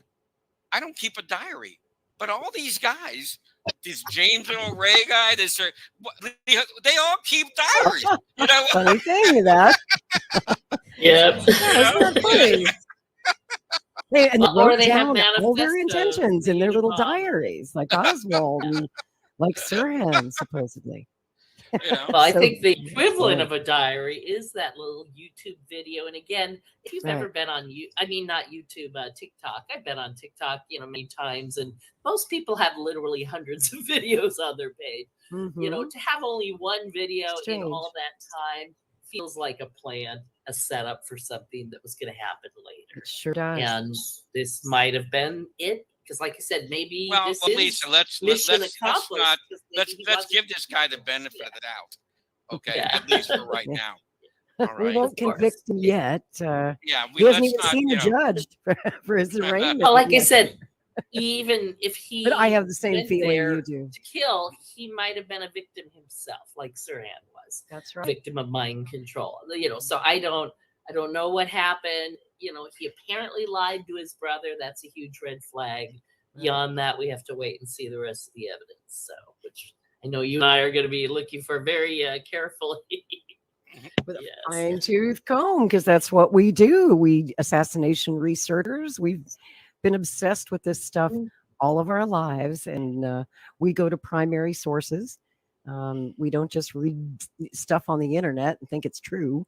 We're old school, we're so old. We remember the old, card files and the Dewey Decimal System, having to go find actual books and papers and microfilm and microfiche at the library before the internet. And we had to write a letter to the National Archives and request specific documents under a FOIA request, and then wait 6 months to a year to even get a letter Mhm. back, and then you'd have to get Oh yeah. you'd have to pay for photocopying to get big stacks of documents made for you, and then they would ship them to you snail mail. And I mean, we're old people. That's how we used to do it before everything was digitized and available online with the click. Well, and not you know? everything has been digitized, right? Well, We're you can still say that waiting on again. those files that even No, Biden thank God for the JFK Act. Yeah. Okay, because that made a lot of documents Digital. appear out of nowhere. But the Mhm. thing is, there's never been one for the RFK case, and there's never been True. one for the MLK case. So right. does Oliver Stone have to make a movie about the King case, and then, for there to be? I was hoping he No. would. Yeah. I've wanted him to make a real movie about the RFK assassination, because the movie Bobby, it didn't even get Oh, into please, I don't that. even want to talk about that. Okay. Yeah, it's not a serious picture. And by the way, he said, Lisa, I'm sure you're aware of this. He said that, yes, I'm aware of Lisa Peace's research on the Bobby Kennedy case, but I didn't want to get Oliver stoned, okay, by going down that path, okay? So, said that. But he did thank me. I went to a school. Yeah, he did. Called He me did, out yeah. to make me stand up and introduce me to the audience. And this woman knows the real story, and you should get her book, because I gave him a copy of it and he brought it. And I thought that was really cool. I have great love for Emilio because he's a good guy. Yeah. And these days, I don't think Hollywood would allow such a movie to be made. And even when they made Bobby, what was that, like 2006, 2007, when that movie came out? Even then, Hollywood was so tightly controlled that they weren't going to really. Oh yeah. let them CI get doesn't into ever that want topic, that to happen again. Yeah. After Oliver Stone's film came out, the CI literally opened an office in Hollywood and staffed it, and all film requests now go through that office. And I took a film class at UCLA, and my instructor, when he found out I was into the Kennedy assassination, goes, "Oh, remind me at lunch. I have a funny story." And I'm like, "Okay." So lunch came. We were in the elevator together. I'm like, "So what was that story?" He's like, "Oh, I gotta tell you." He said, "So I knew Oliver Stone, and Oliver Stone gave me that famous memo, Jim. That's the media memo. The instructions to media assets." Yes. Right. Oliver had given this guy that, and he said, "Show that to them before your meeting and it'll probably go better." Meaning they'll say, "But what about the media?" And it's his way of saying, "Well, look, they're all controlled by the CIA." What the guy didn't know, as he passed out the memo, ran to the bathroom and came back, and the room was stone cold silent, because the CIA author of that memo was at the vetting table to decide whether to document. Hey, I wrote this thing. This is a true story. Now, the funny thing was, it was a low-budget documentary, and he and his wife had done it, and they were blaming the FBI, and of course, it got approved because they weren't blaming the CIA. And he said, "So when they approved it, I thought maybe we got it wrong." I was speaking of the FBI. I was, how we assassination researchers kind of argue amongst ourselves. We do that a lot.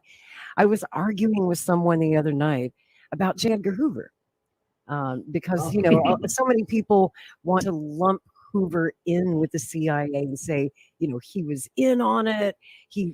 I don't think Hoover was in on the planning of the assassination. I don't believe that.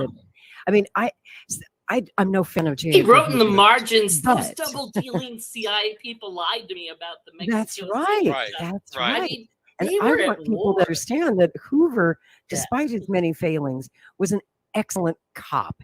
He'd been doing police work since the 1910s. He founded the FBI. He was the FBI. And the reason that we had such excellent forensics, and the reason that the FBI was so good at solving crimes, was J. Edgar Hoover and how he trained his men. And so Hoover, had the CIA not existed, had they not been there to hide things from the He Warren tried to Commission, keep them from the existing. FBI would have and could have, I believe, solved this case. I think Hoover had the gist of it within the first 24 hours. And that the CIA had tons of blackmail on J. Edgar Hoover because of his own sexual life. If you read the transcripts with Johnson, it's Yes, pretty clear exactly. that Hoover doesn't know what the heck is going on in Mexico Not yet. City. All right. Right. He doesn't have no idea. He goes, well, now we have these pictures of this guy who the CIA says is Oswald, but he's not Oswald. Then we've got these tapes that the CIA sent up, and they say this is Oswald, but my agents say, no, this is That's not not Oswald. We're Oswald's talking to voice. him right now. Okay. Right, You know, and right. then That's not later his on- voice. Later on, there was a guy who was stationed in Atlanta who was transferred to Dallas in the summer, I think, June of 1964, to work on the JFK case. And so the agents there took him down to this auditorium and they watched his Zapruder film. Okay. So they're walking out, and the guy from Atlanta, who obviously doesn't know what the heck's going on, he says, well, apparently he was hit from two different directions. And the guys say to him, do you think we don't know that? That's not what Hoover and Colson want to hear. Okay. So we can't say it. Okay. That's a great point, man. And you know, Yeah. when you Yeah. most people would not go through the 26 volumes of the Warren Commission report, but if they did, I mean, we all know that some of the best research, some of the truth, is buried in those 26 volumes, and most of the Volume FBI 26 to be exact. Yeah. By the way, Lisa actually had a set.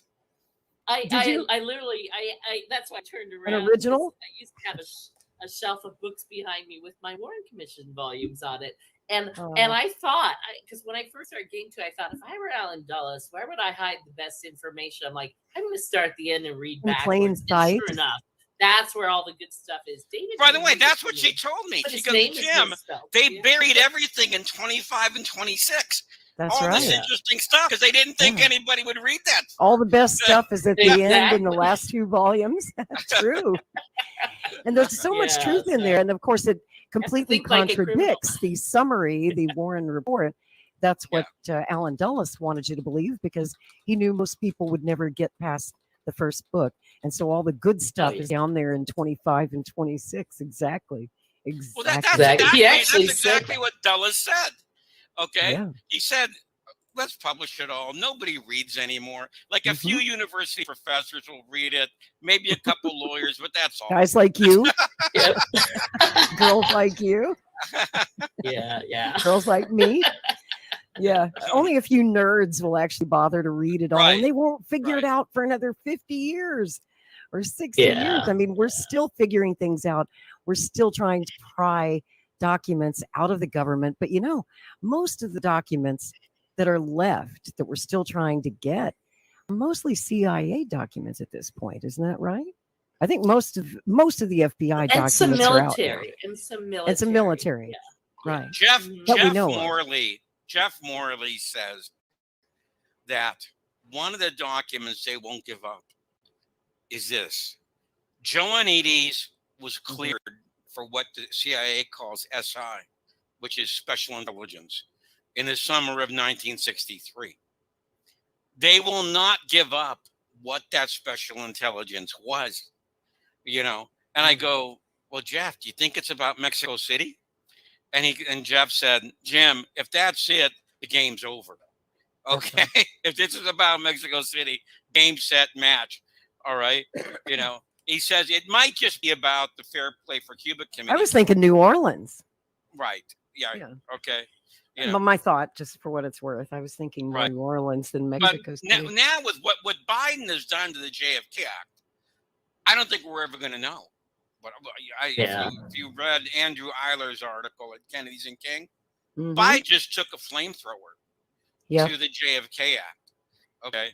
And He says it's no longer in effect and doesn't no, apply. You're exactly right. You're exactly Just like that. It doesn't Okay. matter anymore. He completely Very changed, disturbing. unilaterally. He changed the strictures in the JFK Act. It's not going to be released. It's only going to be released through a special channel at the National At the Archives, CIA. and the CIA and the FBI and the State Department are all going to be allowed to argue that no, you shouldn't release this. And that panel does not have the power to unlike the ARB, which did have Right. the power to overrule the CIA. This does not have the power to overrule the CIA. You know, very interesting The story. CIA runs this darn government. We're better getting a little, believe it. getting a And little. isn't overtime. it sinister, But, guys? We're but- right back where we started before the JFK Records Act. If that's going to be the case, if the CIA gets to decide If which they get final documents we say, get, we don't run and the we're government. right. It's Right. almost like the JFK Records Act never happened. It's like we're right back to the Warren Commission, where the CIA is literally, gatekeeping which documents we can see. But all that will change on day one, on January 20th, 2025, if Robert F. Kennedy Jr. becomes our next president. So I know we're When? just about out of town. Oh, Yeah. okay. When?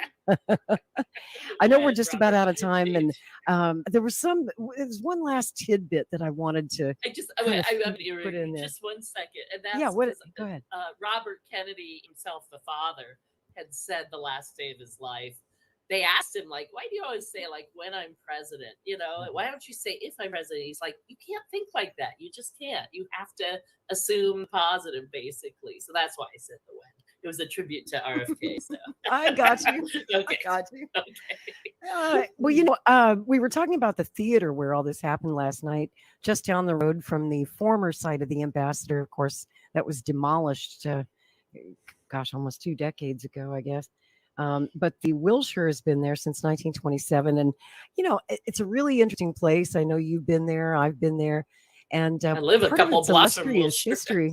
There are a couple of interesting things about the building's history. It's the last place that the public ever saw Amelia Earhart before she took her ill-fated flight in 1937. That she made her last public appearance at the Wilshire Able Theater, and also, and I found this a really kind of spooky coincidence.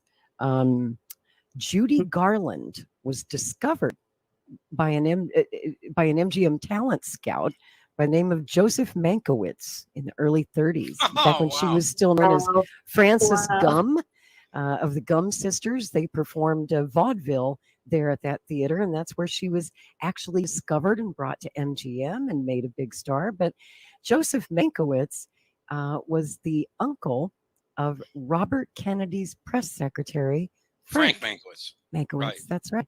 He was the great Joseph Mankiewicz, of course, Hollywood legend.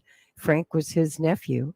And for those of you who might not know who I'm talking about and why Frank Mankiewicz is important, most of you, I'm sure, will remember Frank Mankiewicz from this moment. Senator Robert Francis in Kennedy 1968. died at 1:44 a.m. today, June 6, 1968. With Senator Kennedy, at the time of his death, were his wife Ethel, his sisters Mrs. Stephen Smith, Mrs. Patricia Lawford, brother-in-law Mr. Stephen Smith, and his sister-in-law Mrs. John F. Kennedy. He was 42 years old.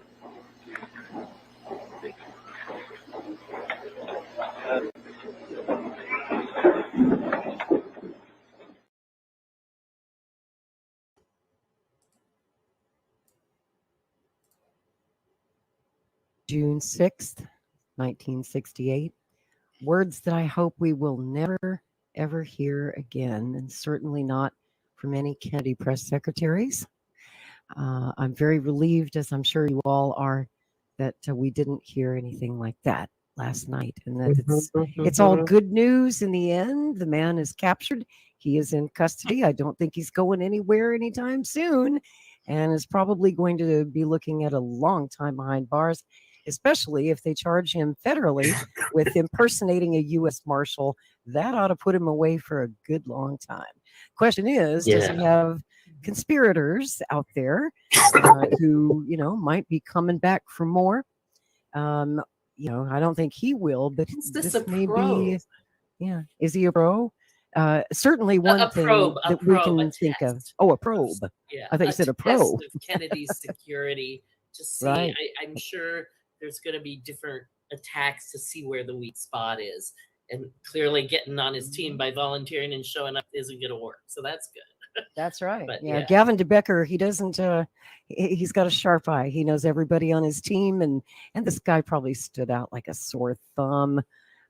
He didn't have the right credentials on him. Those tattoos, I don't think Gavin's going to hire guys with tattoos like that. Just saying. So, there's so many questions that are yet to be answered. There's so much information. This is all preliminary. It was less than 24 hours ago. And of course, LAPD is still investigating. It's an ongoing investigation. This suspect was very quiet when he was being taken into custody yesterday. He wasn't like Oswald screaming, "I'm a patsy." He had absolutely nothing to say while he was being cuffed and taken away. Like Sirhan. And he had kind of we couldn't see his eyes because he had shades on, but I wish we could have seen his eyes because, Lisa, I wanted to see if he had a vacant No, I had stare, the same thought. if he was not Right. quite Were his there in the pupils moment. dilated? Yep. Yep. That's I almost so. wanted It's to find interesting out that he who had the shades arresting on. Officers were. Yeah. When you called, if you're able to find out who the arresting officer is, you should try and talk to that person and ask what his impression of him was, especially before this is a big story. So I would love to talk to might the tell the arresting truth. officer. So far, they're just keeping me stuck with the PIO, the public information Yeah. officer. But boy, if I could track down one or more of the arresting officers, I couldn't read their names on their badges in the arresting video. Yeah. I was trying really hard to blow up the video so I could get the officers' names and try to find them. But if you find out, I hope you'll let me know, or maybe you can talk to him since you live there. Maybe. Yeah, maybe you can look them up. So, Lisa, where can people look you up? Where can people find you and follow you and support you and buy your book? I hang out on Twitter. That's usually the best place to find me, at Lisa Pease. At Lisa My book Pease? is everywhere. Any bookstore can get it for you. Please support your independent bookstores. But if you can't or don't have one near you, Amazon works. If you search my name, you will find my book, and you will find that Jim is listed as a co-author of my book. Even though I'm listed as a co-author? Yeah, All I did was write the introduction. So it's 7 pages long. Okay. Yeah. You wrote the foreword. Now you've been graduated, promoted to co-author, But, man. congrats on your great book, Jim. You going to send him 50% of the money? No. No. That's an easy one. No. And the book is Not called, after all those years. the title The of the book book? is called A Lie Too Big to Fail, The Real History of the Assassination of Robert F. Kennedy. Love that title. It's a great title and so very true. And Jim, tell Yes. people where people can find you and follow Well, you. it's right there. It's on kennedysandking.com. Okay, it's Ah. right below my name there. Okay, that's the website that I edit and publish. And my latest book is the accompanying volume to JFK Revisited, which has both screenplays, the long version and the short version, but it also has the excerpts from the interviews that didn't get into the movie. That's the And best we part. had a little all-star cast, okay, including Lisa, okay, including Judge John Thunheim, Cyril And Robert Webb, Kennedy Jr. Robert himself. Kennedy Jr. Yes. Yeah. Jim called me the day after Robert Kennedy did. He was like, Lisa, the whole thing, we were like all in tears and stuff. Yeah. He got a little emotional.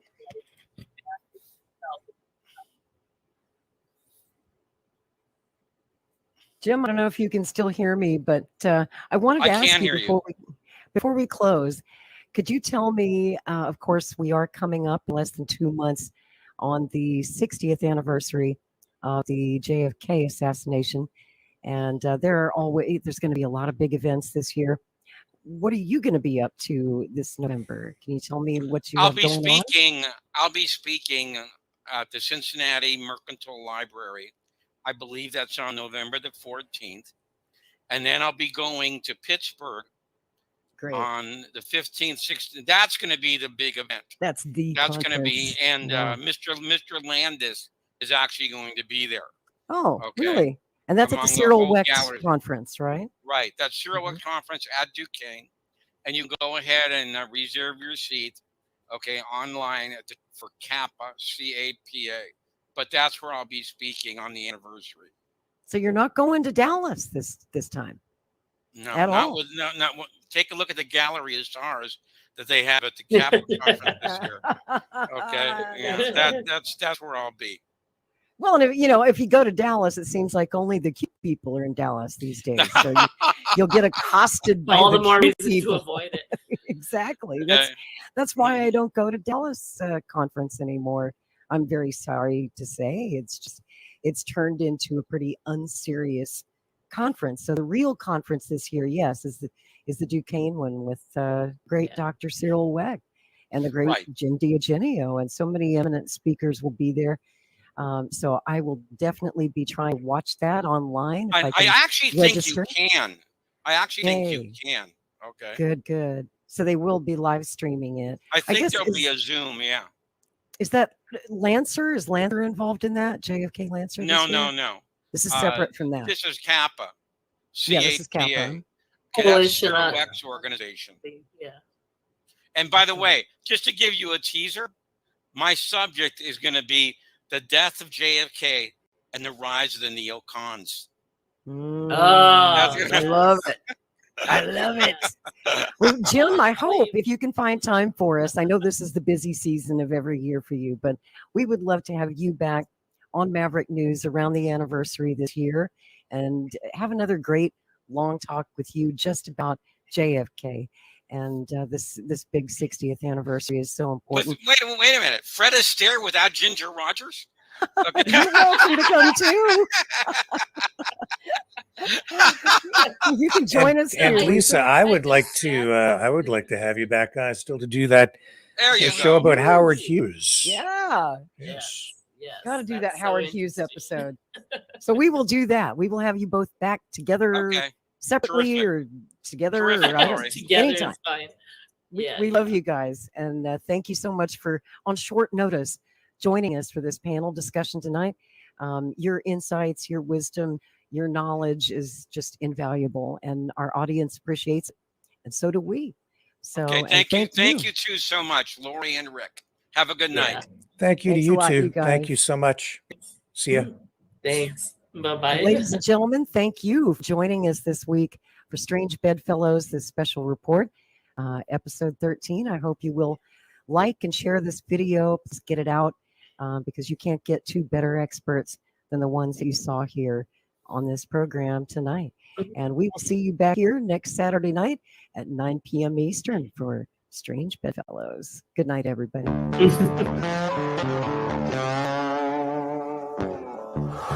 In a universe full of ideas, we draw likeness from the dark to a place where opposites attract. Right meets left, positive touches negative, sparking an explosion of truth. Because politics makes Strange Bedfellows.